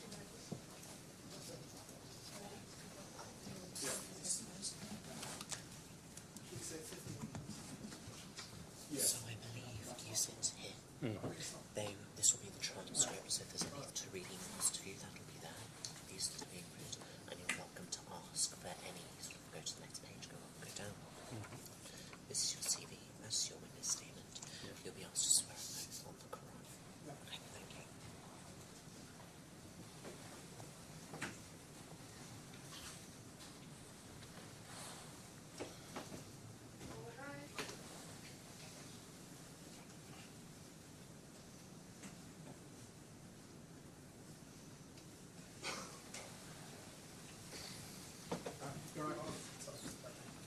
Before my own friend courses next, I'll just go back to the point about presentations, because there was an element of impracticality in the 24-hour, because the likelihood is that the Kindle app will be in the witness box by lunchtime tomorrow. Yes. And the best with the world, she's only able to, everybody welcomes the idea of the presentation. Good. And we will try and do, well, we will do hers tonight, before we come tonight, and probably Mr. Collins as well. And we may be able to tell her, I think, between 24-hour provision. Yes, understood. Thank you.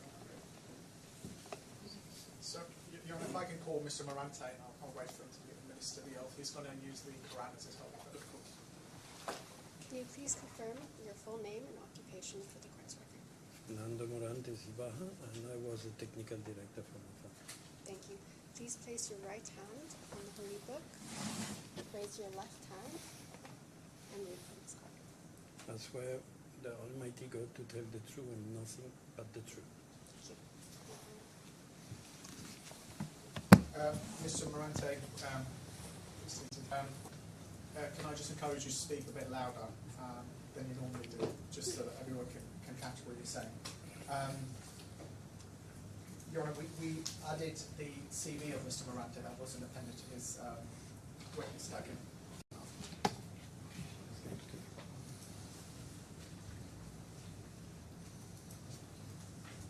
And you should have in front of you a clean hard copy of your witness statement, which is in the combined bundle as 692. You see a document headed First Witness Statement of Mr. Fernando Morante. Yes, Do you recognise that as your witness statement? I recognize it. Please do help me by speaking up as much as you can. Just to apologize, 2 days ago I got 2.5 hour surgery on my teeth, so it's quite difficult to talk. Okay, we'll bear that in mind. If you help us as much Sure, as you can. I will try. That would be amazing. And then we go to page 694, which is the third page of the document. There's a signature. Do you recognise that as your signature? This is my signature. And have you had a chance to read the statement recently? This morning, And is it true to the best of your knowledge and belief? it is. Thank you. There will be some more questions for you now. Mr. Morante, good morning. I've just been handed your CV, and I was going to ask you about a different CV, which I'd like you to look at, please. It's for you as well, and I'm not saying there's any inconsistency between the two, but could you look, please, at page 1025 in the combined bundle?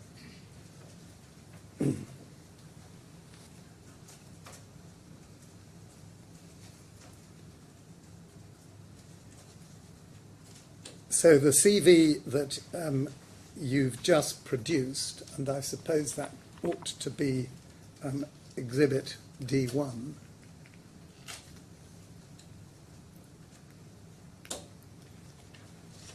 is headed up with a picture of you, as you might expect, and Senior Head of Facade and Specialism. The CV, which is in the bundle, was presented with the tender proposals. That's right. For this job for BAM. You were described as one of the key personnel, I think. Yeah.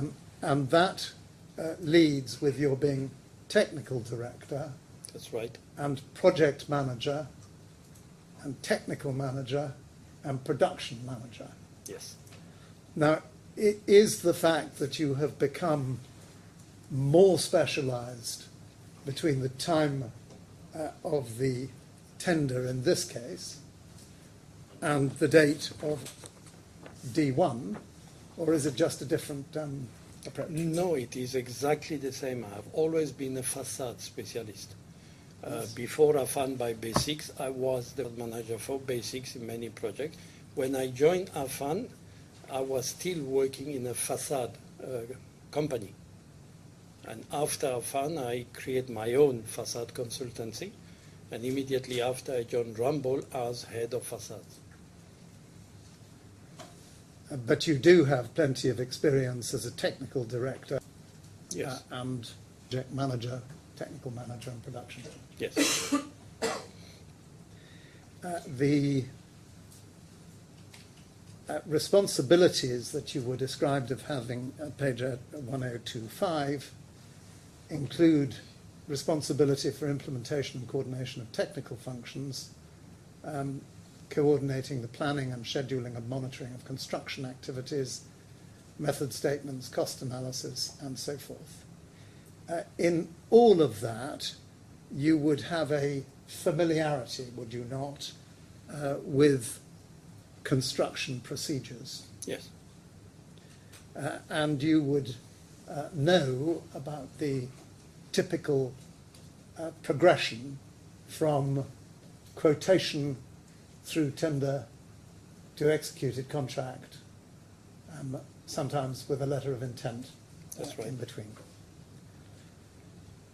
And you would also know that, as is the case here, when there is a letter of intent, it has to be accepted. Yes. And from that moment, it's binding. That is a legal issue.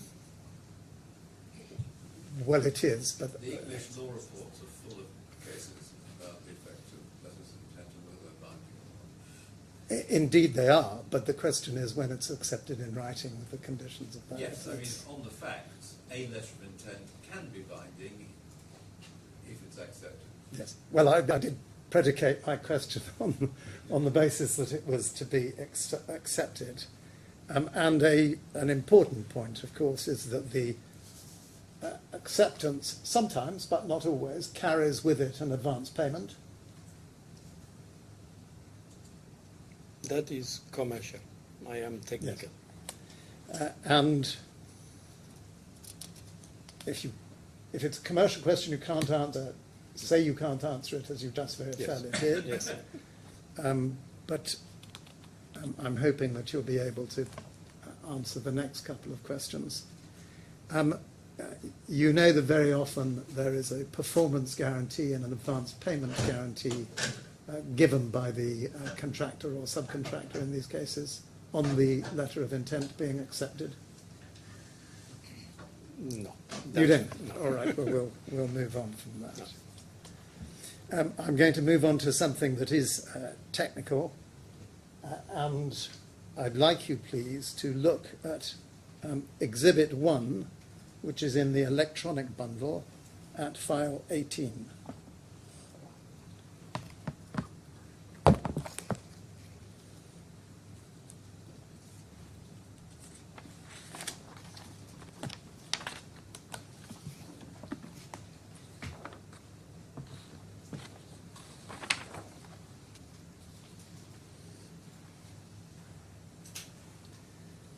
Now, I'm going to ask you the following questions, or the next questions, on the basis that you take from me the underlying facts of the case. You may be able to confirm them, you may not. But the document on the right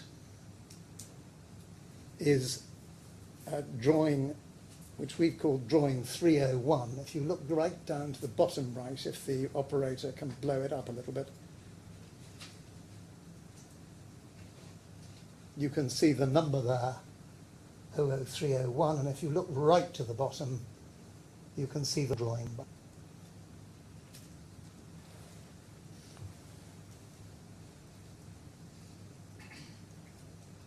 We've not gone down far enough or to the right enough. Operator, I'm looking for the box right at the bottom right-hand corner of the document.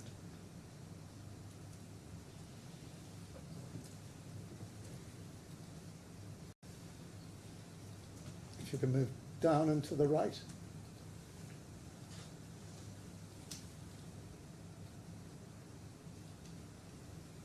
And to the left. There we go. So if you blow up that bottom right-hand box underneath where it says overall long section,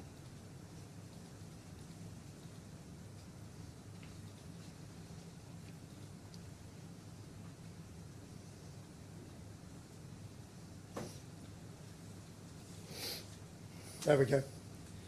So you see the long number of the drawing there. Yep. And I'd ask you to take it from me that that is a number of a drawing that appears in the Register of Tender Documents. Yes, on the structural drawing. Sorry? On the structural. Yes. And if you now we can go back to the main exhibit, including both the structural drawing and the coloured picture, to use a neutral description.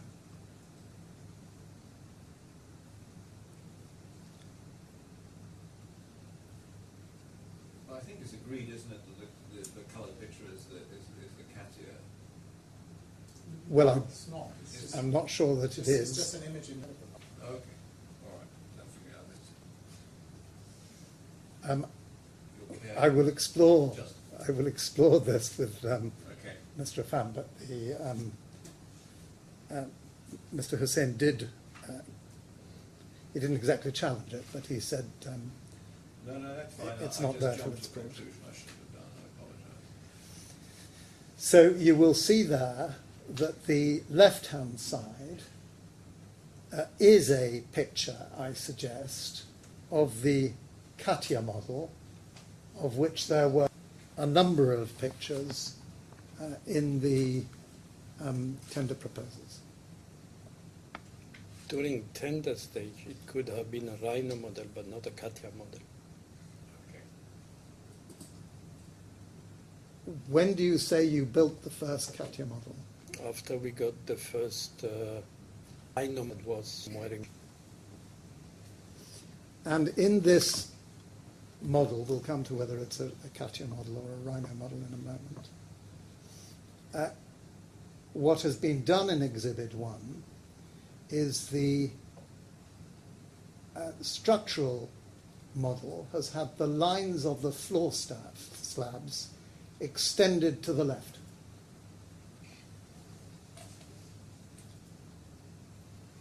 Do you see that? Yeah.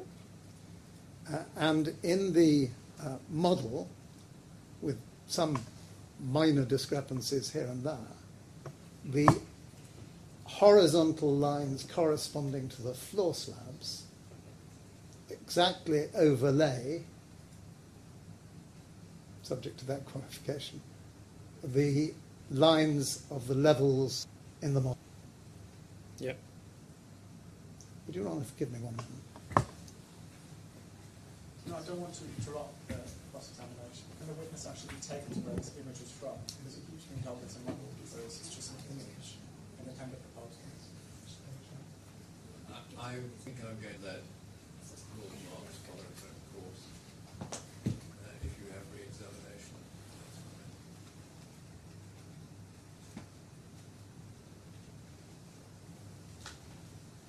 Page 58 of the tender. Could you find it on the bundle? It's page 58 of the tender proposals. I suggest to you that it is in fact a CATIA model, and it's described as such in the tender proposals. I'm going to take you to those in a moment.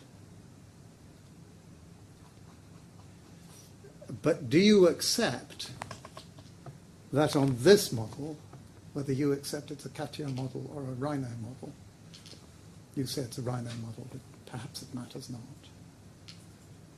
The floor slabs are shown along the line model. Yes. And the plain implication of this model is that the panels will span floor to floor. No. Because if that will be the case, the blue panel will overlap 4 floors. Oh, I think you've missed my point. I'm sorry. I'm not talking about the blue panel. I'm not talking just by colours. The colour lines on the CATIA model are important. But there is also an extension of the horizontal green lines from the structural model. Yes. Let's start at the basics, if I may. Structural model is shown on the right-hand side with the diagrid that's supporting the floor slabs. Yes. Yes? Yes.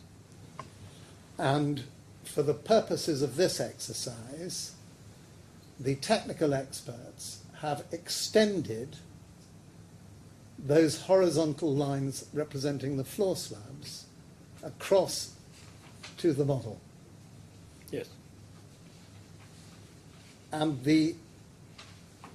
with the exception of the point you've just made, that the blue, the light blue, the turquoise colour is taken floors, broadly they correspond to the floor slabs when they get across the CATIA model. Yes, I agree. And if you look, please, now at page 916 in the bundle, the combined bundle,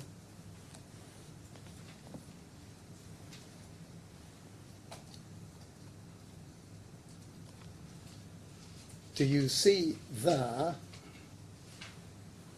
this is the proposals that were the tender proposals dated the 25th of January that came from Affan and were presented to BAM. And that is the CATIA model at which we've been looking.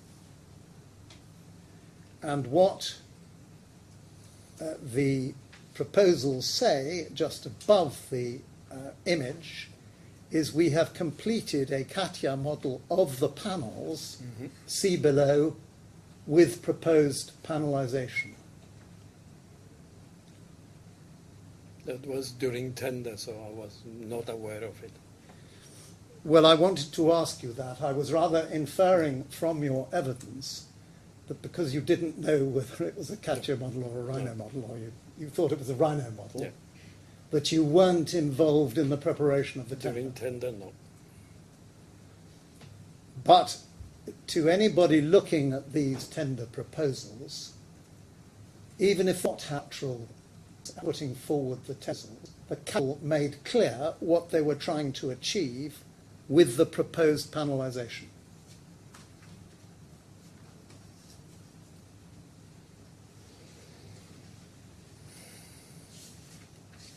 So the model, yes, seems clear, yeah.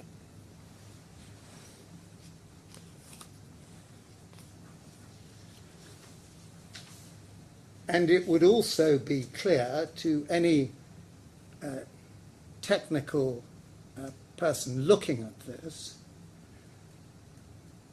even without knowledge of the structural model, that it was a sensible option for the panels to align top and bottom with the diagrid that underlies them, because that gives you structural steel work to support the panelization. What you can see from that model is, yes, they tried to attach slab to slab. Yes.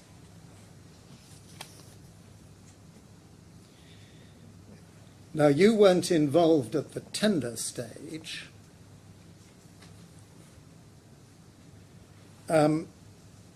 So could you explain why it was at paragraph 1.2 of your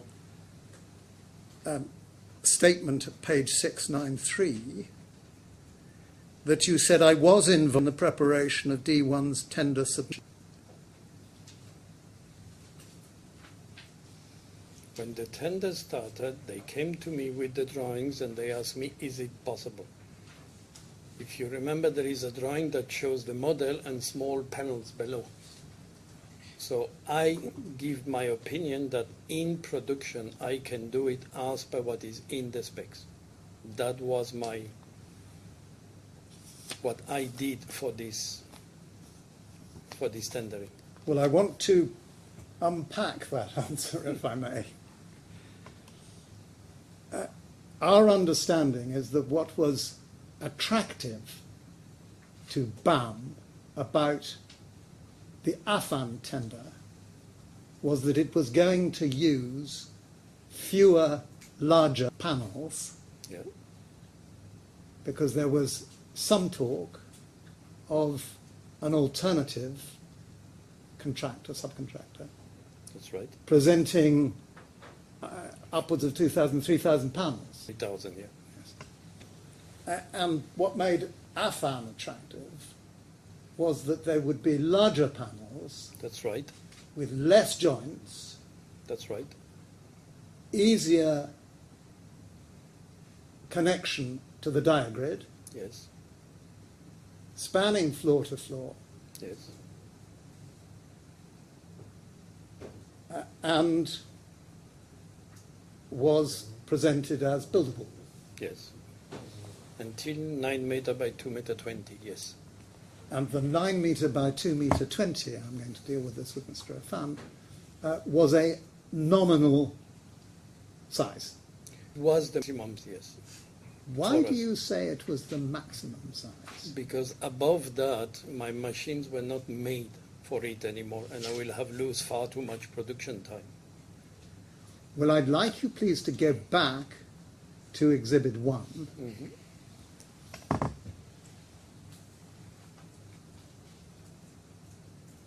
That came up quickly, well done. I'm speaking to the operator there, because we've often had difficulty finding this. So if you see, it will be helpful to blow it up so that we can see the blue dimensions to the right.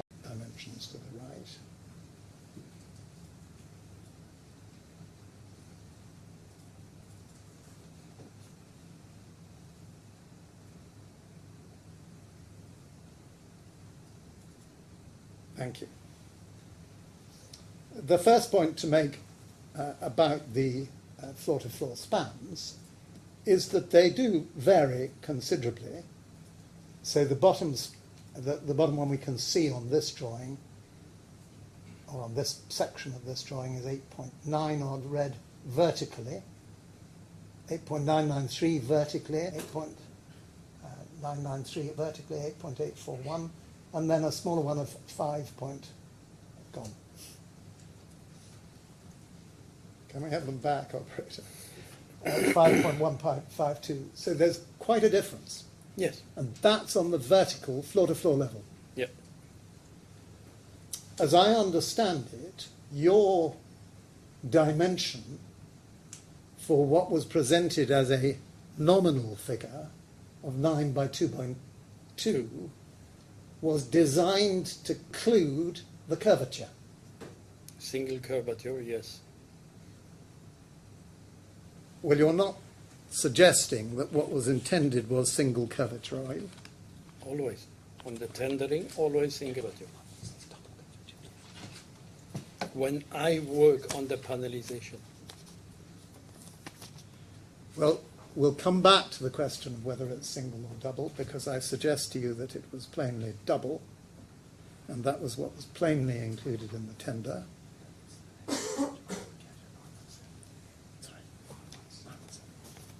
So we'll come back to that. But sticking with Exhibit 1, you agree that the dimensions were to go round the curvature. Yes. Now, if we look at the blue figures on the right-hand side, we go round. Pretty elementary science that it's going to be longer around the curvature. Yes. We see that the top figure is 12.2 metres odd, then 8.5, then 10.8, then 9.1, 9.9, 13.7, and 17.66. So the dimensions around the curvature were markedly longer. Yes. So it doesn't appear from what you've said so far that nominal could have meant maximum. No, it should be around 9 meters. When it was more, a joint will have been included in that pedal. You weren't suggesting that there should be joins midway to keep it down to 9 metres. Yes. Unstuck or unconnected to the steel grid. After, when we submitted our original model, we included joints to avoid above 9 meter panels.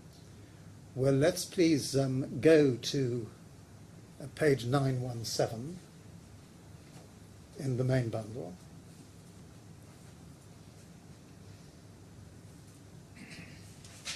Would you go down the page, please?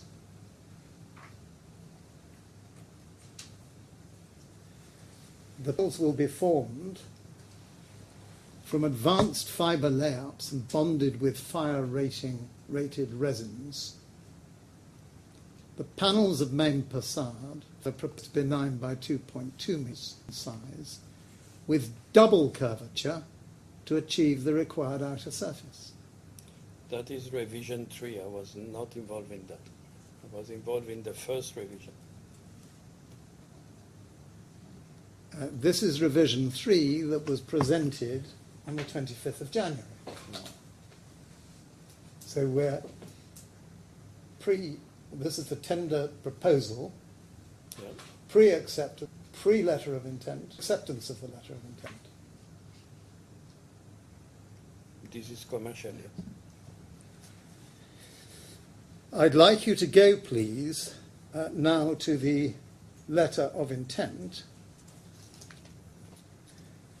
Perhaps I should complete this by saying you accept, do you, that revision 3 is a further iteration, a further development from what you had originally considered, which was panels that were smaller, that didn't go above 9, that didn't include the 13 metre and the 17 metre they considered, which was panels that were smaller, that didn't go above 9, that didn't include the 13 metre and the 17 metre panels. Is that your point? So where is this 13 metres coming? It comes from one of the blue dimensions. Well, that's not been put to the witness. He's not It was seen this put. image before, and this is not a model. I did, in fact, put it to the witness, but we'll go back to Exhibit 1 so that it's entirely fair to the witness.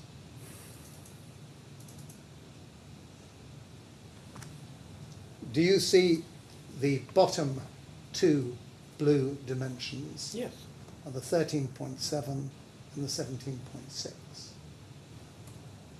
Spanning floor to floor, as you've agreed it would, those are the dimensions around the curvature. Yes. And your answer to His Honour was that is because it's revision 3, and the original proposal would have you said joins so that nothing would exceed 9 metres. That's right.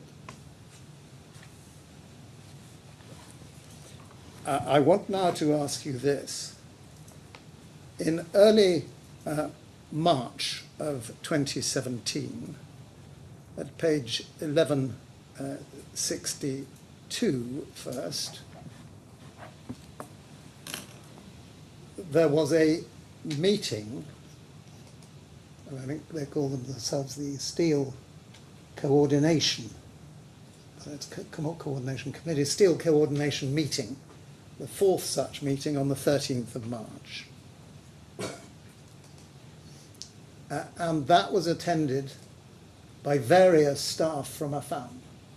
Mm-hmm. Were you one of those staff? I do not remember these exact dates. I don't say Well, no. perhaps we it's can possible, yeah. perhaps we can take you to minute number 3, which is a little down the page. Operator, please. Which deals with panelization and calligraphy. And you can perhaps help His Honour by reading that and saying whether you remember attending this meeting or not. Well, there's a list of attendees. Yeah, but it unfortunately says from Affan various staff. Okay. So, the question, I'm afraid, is once again justified, though it would be helpful if it hadn't said just that.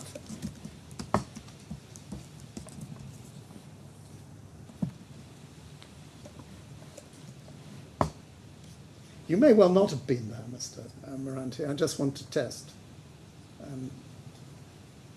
whether you were or not.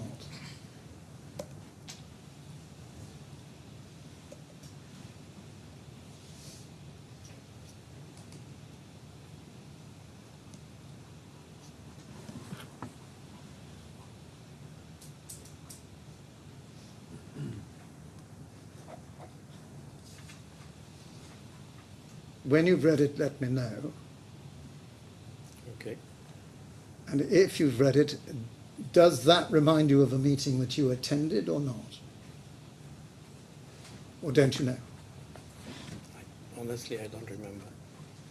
Perhaps I could invite you to look at the list, which in relation to other contributors is perhaps more helpful. At the top of the page, there is, as Anna points out, a list of attendees, except for Affan. Don't mean nobody came from Affan, it's just they weren't identified. You probably know some of these people, don't you? Gyprock also attended with various staff. Miras were the employers' representatives, BHE were Bureau Happold, the engineers, Killer Design, the architect, Mr. Hanslick. From BAM there was Mr. Farris, whom you presumably did know. Yes. And Bijou, Pablo, Chris, Vitala yes. Pablo. You know those? Yes. And from Colte there was Guillermo Fernandez. Yes.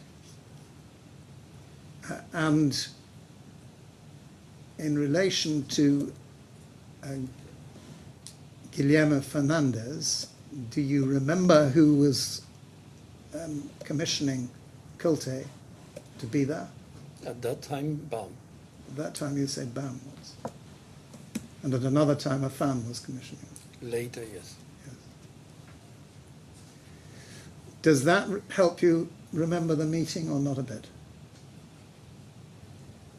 Not particularly that meeting, but yes, it could be that I was there, yes. Yes.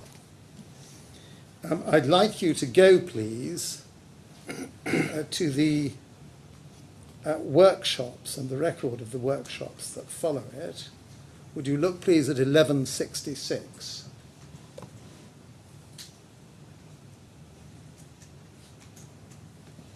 This is a meeting, it's like a minute, it's a record of workshop number 4. And if you go down the page, please. It's not dated, but there's an agenda that deals with design concerns. And would you go down a little further?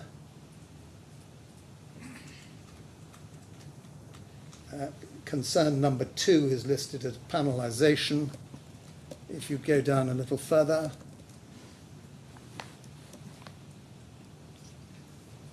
so that's a structural, it's a model using a structural drawing, or it's a structural model, correct?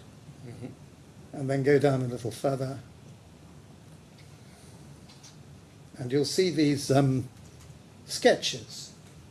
Yes. Which are about option 1, panelization, and you see the panelization, which broadly reflects the panelization that we looked at on the Katia model. And I take it these were probably drawn from the Katia model, is that right? Yes. And the sketches have some comments on them, which we understand maybe from Killer or maybe from Bureau Happold. Killer Design. But would you blow those up, please, operator?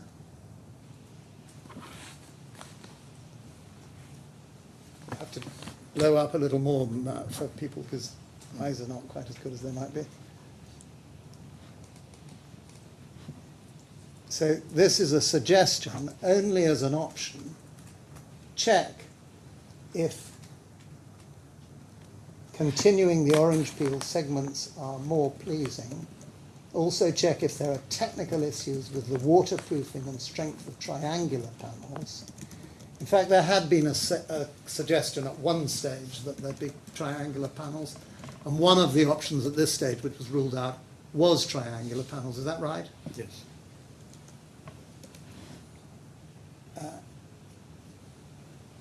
For this option, if so, retain existing roof panels. It's not quite clear what that is. But that only makes a small difference to very few panels, is that right? Even if they adopted this. No, that this would have stage, been a big difference. At this step, well, it's only the panels that we can see at both ends.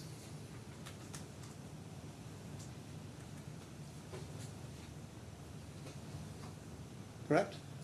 Sorry? It's only the panels that we can see on the sketch that have changed. It's the one on the top, yeah, and the one on the neck. Yeah. Yeah. And go down to the next one. And then what the architect or somebody has said, if possible, a smoother transition, more like contours, I think that says. Consider halving the panel. Halving the panel was ruled out, wasn't it? Yes. And then down the page, check all horizontal joints of floor level. They're not at the moment because, as we saw, there were one or two discrepancies. Smooth the transition with a few of the panels there drawn in. And you can see that the person who drew this sketch has drawn in rough dimensions which correspond to the vertical dimensions, the floor slab to floor slab dimensions, but do not correspond to the curvature. That's right. And then go down a little further, please. And then we've got KLD, that's killer design comments. And killers say, regarding the horizontal joint lines, I don't know why they're not following the floor levels. The internal complications of visual overlapping panels should be done within the spandrel panel, and then only the necessary glass supports at 1.5 on Z-axis. The horizontal joints at floor level, the enlargement of the horizontal joint glass supports needs to be considered in parallel with the panelization. Affan need to draw 1 to 10 wall sections with steel digrade 1 to 5 or 1 to 2 of junctions at the same time as evaluating the panelization, requested twice in previous meetings. Do you remember whether you attended this workshop? We've been told that was the meetings that were held in BAM's office, on-site office, and some of them I BAM's assisted office? in. Huh? In BAM's office? Yeah, on-site office.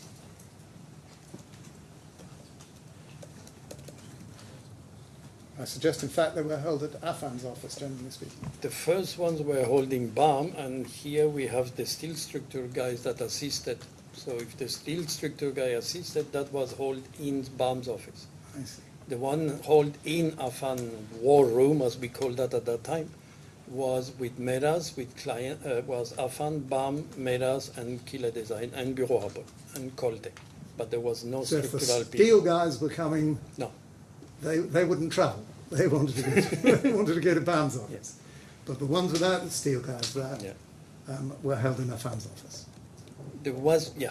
Yeah. And part of the reason for that, of course, was that Affan had the CATIA model on its computers. That's right. And it was necessary to access Affan's computer model while discussing all this. Yes. And then it says, smaller length roof panels are probably possible, reference your comment below.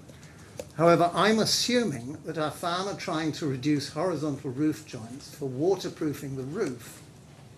If this is possible, the panels need to be studied in terms of span, transport, logistics, and getting under 5'5" bridges. If there's a significant curve in the panel, assuming the panels will be transported on their side. If this is possible, that the long, approximately 12 to 16 metre roof panels are viable, the fewer joints on the roof is better. Width of lane is 3.5 metres, so early morning delivery should be possible. I want to break that down, if I may, please. What Killer is saying, and it looks as if it may be Sean Killer because it says Sean Killer's clarification. The smaller length of roof panels are probably possible. However, Affan are trying to reduce, or maybe he's assuming they're trying to reduce, horizontal roof joints for waterproofing the roof. Was he right about that? Yes. We always try to reduce the amount of joints. Yeah. If this is possible, the panels need to be studied in terms of span. And he then talks about the transport, which is quite interesting because it's clear that he's worried about the larger panels. Yes. But he's saying, well, they can be transported on their side, so the maximum height is going to be able to fit under a 5.5 metre bridge, if they're on their side. A lot of the panels could not have been transported on the side for the simple reason that the girth, due to the curvature, will have been bigger than 2 meters that is allowed on the road for normal transport.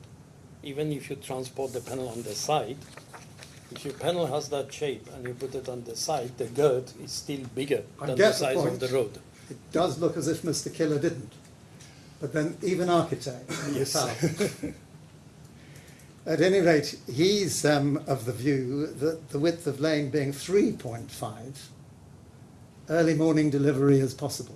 Yes. You just mentioned 2 metres, and that may be just the difference between you and Mr. Killer. The original panels that we planned for production and everything were 2.2 meter. On the road, you are allowed until, I can't remember if it's 4 or 5 o'clock in the morning, to transport until 3.5 meter wide with special transport. Yes. But what he is clearly saying is that as a result of Affan's attempt to waterproof the roof, there will be 12 to 16 metre roof panels. Yes.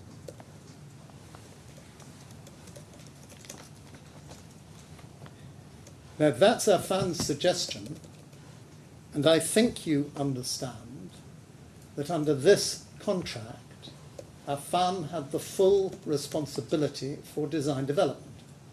Yes. And I'd like you to look, please, at page 1080. In the main bundle. If the operator can keep this there, that would be helpful. So this is the letter of intent, which is dated the 2nd of March. And this document has attached to it all the structural drawings, including the structural drawing that's at the right of Appendix 1. Mm-hmm. Exhibit 1, sorry. Would you go down the page, please, operator?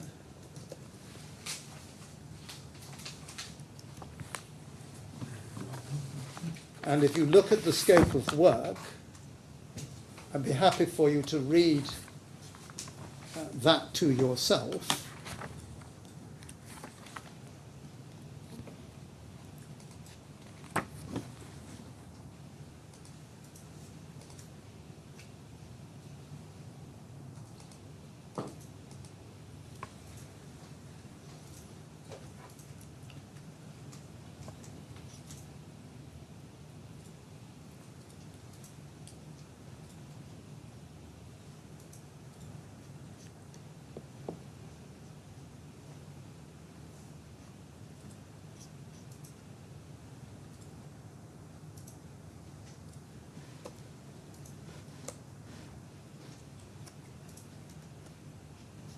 This is, in style, a very familiar clause to you, isn't it? Yes. And the important points are that the scope of work involves, for this purpose, the design, and then remedying of defects inclusive of design development, yes, preparation, finalisation and submission of the external facade shop drawings, calculations, models and so forth. and then a little further down, including all necessary employer-engineer approvals Yes. required for the works, mock-ups, etc., to achieve all necessary local authority approvals, all to comply with project requirements, and then it is understood and agreed that the subcontractor shall fully develop the design and that any further required works shall be deemed to be included in the below-mentioned subcontract price in order to fully complete and hand over the works to the satisfaction of the employer, and so forth. And you see there the subcontract price. I would suggest to you that it's fair to describe the panelisation workshops as a part and parcel of the development of the design envisaged in the scope of works. Isn't this a matter for submission, Your Honour? I'm not sure how the factual witness can assist. No, it's not. No, Could you answer that question, please? The design development, being a facade specialist, it's the technical design development. The architectural design development, we had no right to interfere in it. That has to be done by Sean Killer and the client. So the aesthetic part of it is not decided by Affan. We have to create the engineering and the design, that means all the joint, the supports, the calculation and everything, to make sure that what the architect wants is respected. Well, where do you get that from? It's very easy. BAM was giving us all the models that we had to respect, and it was our duty to develop them. You've agreed with me earlier in this cross-examination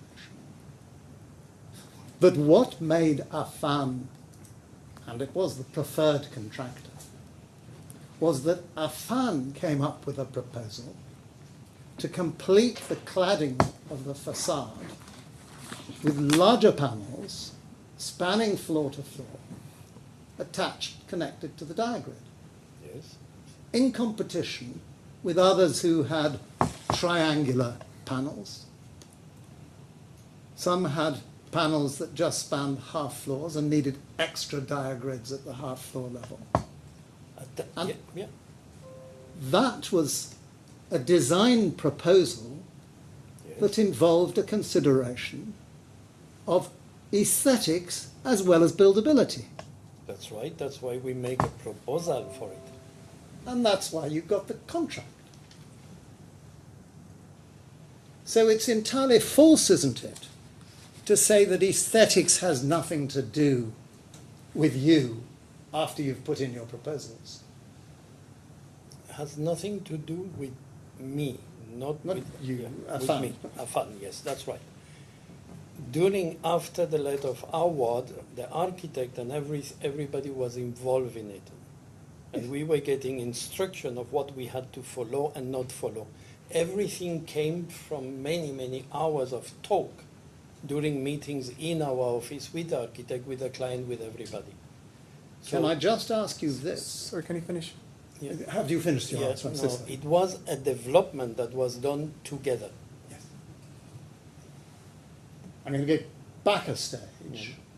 I think you've agreed, and it's certainly clear from the document of the tender proposals that we looked at, that the Katia model came from Affan. As per the tender document, yes. We're not suggesting it's wrong. No, I don't say it's wrong. I say as per the tender document, yes. Because I did not participate on that tender document, as I mentioned you before. But I participated on the first one. You would know that this document effectively emanated from what was written up, was signed off by Dr. Affan. Yes. And you have described a collaborative process of developing the design in collaboration between Affan, BAM, Killer as architect, yes, and Bureau Happold as engineer. And Miras. And that is, and Miras as owner. And that is entirely consistent with design development, including all necessary employer engineer approvals required for the mock-ups, etc. And I don't think you'd suggest that that's only for the purpose of local authority approvals. It's also for the purpose of developing the design. Yes.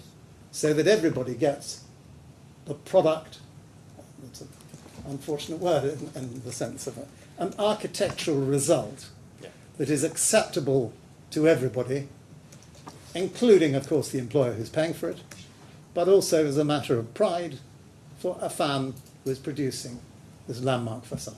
Yes.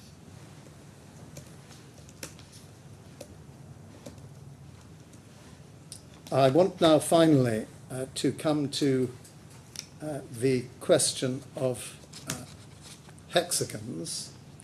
Would you look, please, at page 2128?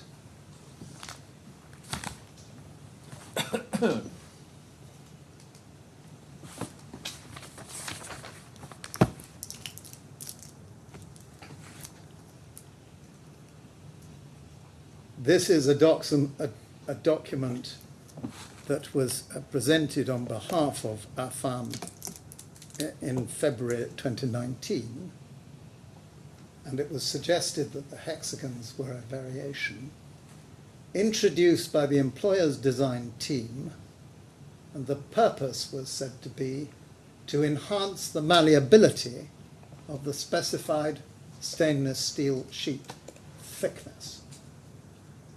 Now, I'm not sure whether you know this, but the original proposal put forward by Affan was for 8 mil stainless steel thickness. 8 or 0.8? 0.8, I'm so sorry. 0.8. Yes. And Dr. Affan suggested in the tender proposal that there could be a value engineering saving if you went down to 0.6 mil. Sure. But that, I think, was never implemented. Nodding your head doesn't work. It was implemented at the end of the project because, but on only a few sheets because we ran out of 0.8. You'd run out of 0.8. It's a nice so there was commonplace explanation for changing. There was a product. few small panels on the top that were done with 0.6. But broadly speaking, it was 0.8. And the result was, and this is as a result of what Affan actually specified, was that the thickness was not sufficiently malleable. So it was difficult to bend it over the panels, and it was difficult for it to bond to the panels. Yes. I now want to just come back to paragraph 1.3 of, we'll start at 1.2 of 693 of your statement.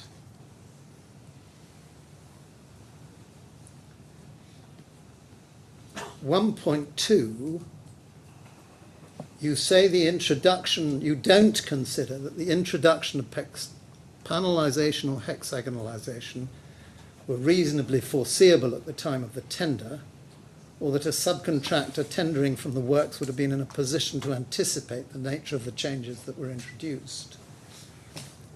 Breaking that up, of course, panelization and hexagonalization, as has been apparent from your evidence and my cross-examination, are two totally different concepts. Yes. And they were introduced a year apart.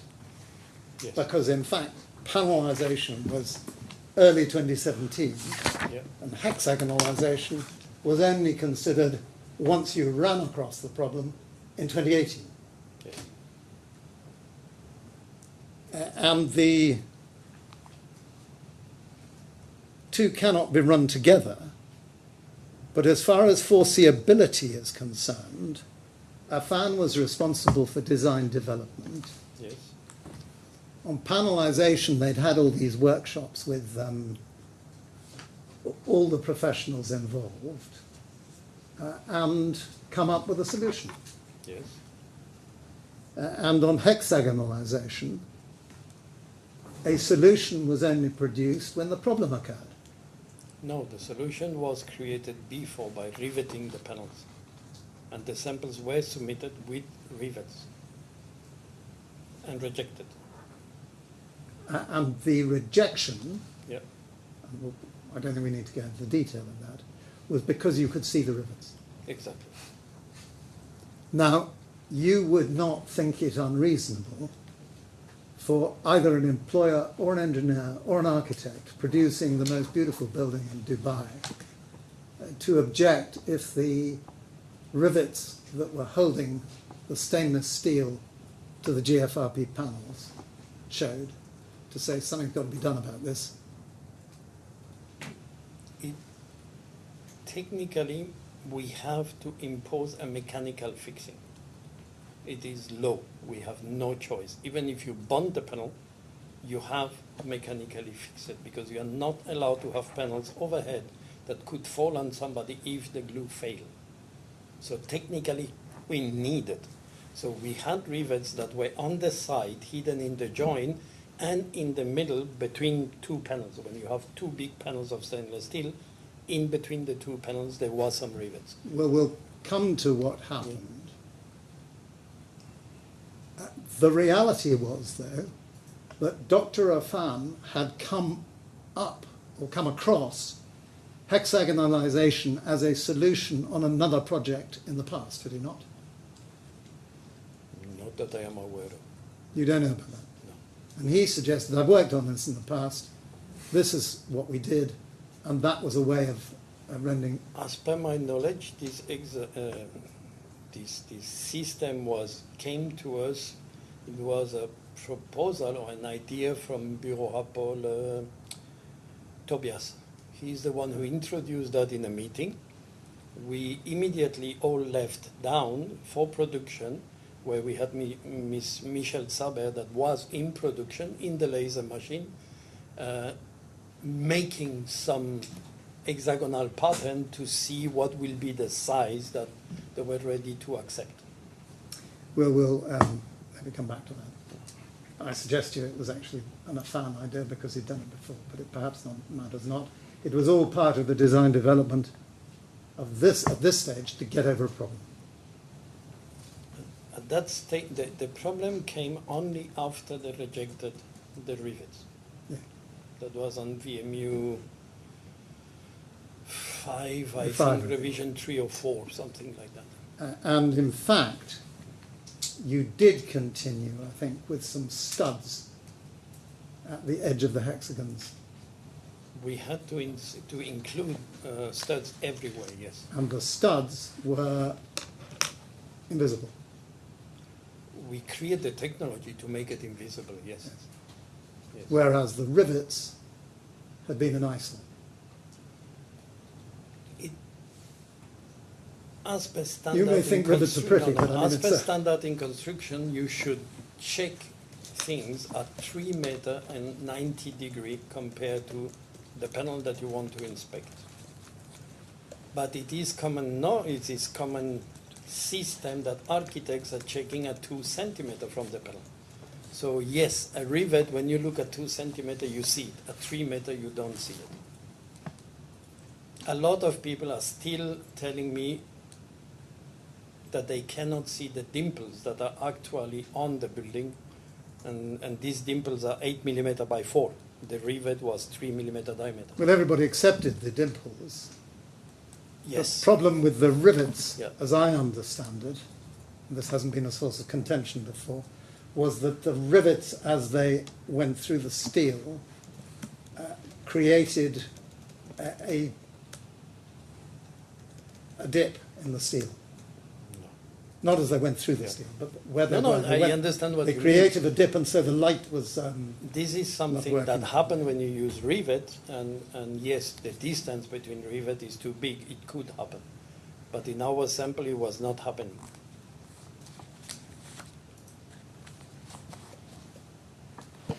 Well, you're not saying that this wasn't something that everybody agreed to.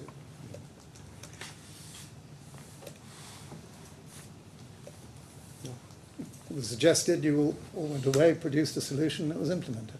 Yeah. Would you want to forgive me for a moment? I've had a note that means I need to take instructions. Merci.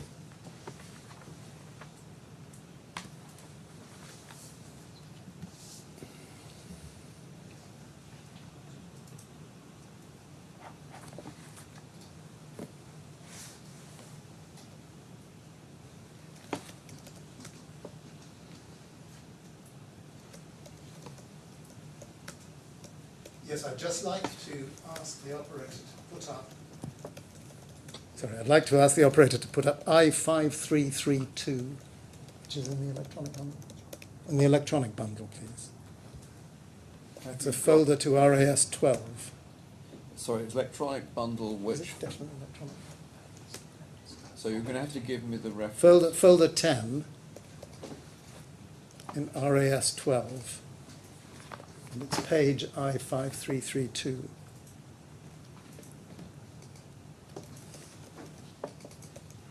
Folder 10. And then is it in the exhibits? It's in an exhibit called RAS 12. Okay, I have that, thank you. And if you could look at internal page 2.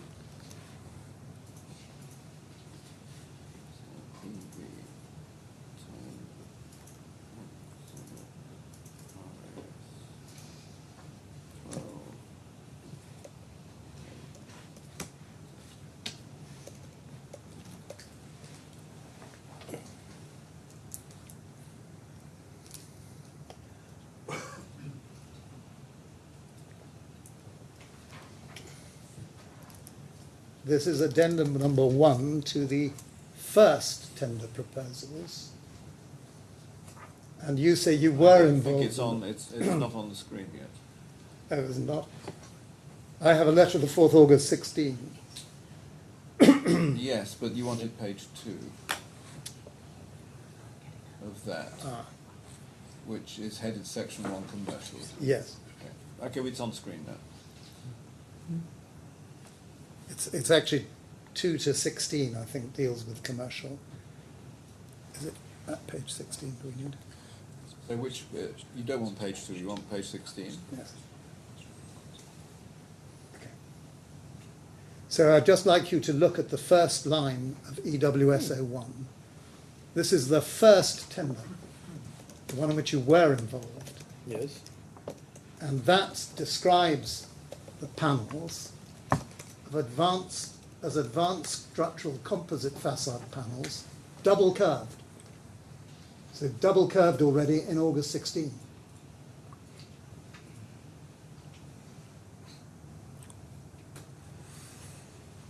The single curvature is simply wrong as far as the tender is concerned all the way through.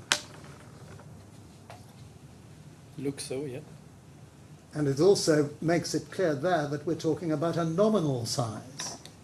Yes. Of 9,000 by 2.2. And interestingly enough, that at this stage we were going for 0.6 mil. 0.6, yes. Steel.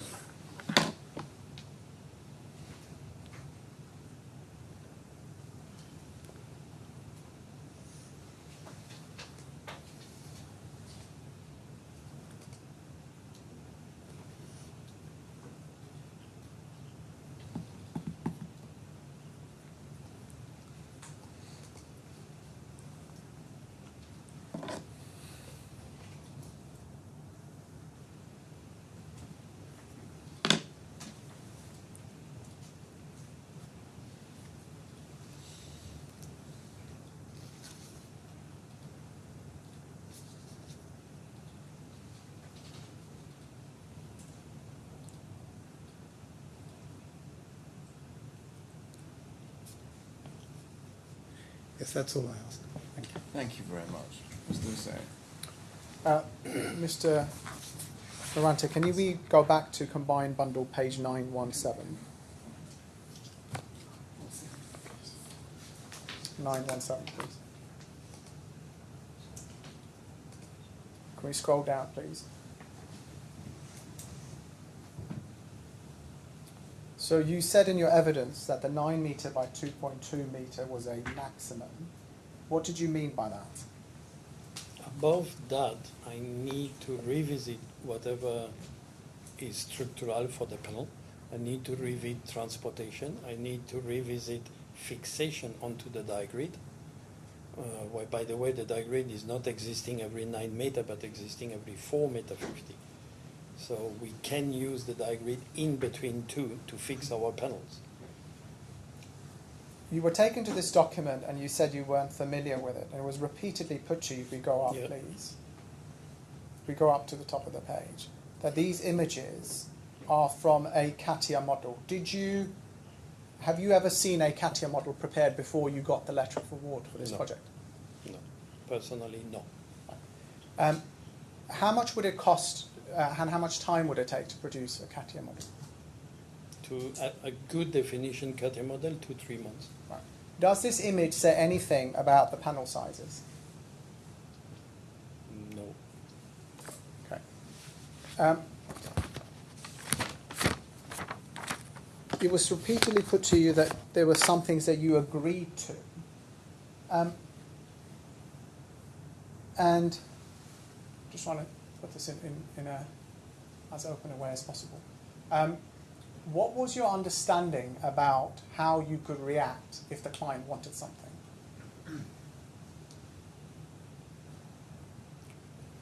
My understanding was just to comply with what he wants, because at the end, what the architect proposed to His Highness is what has to be done.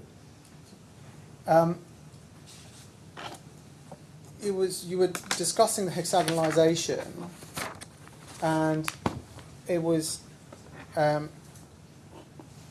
suggested to you that the rivets were visible.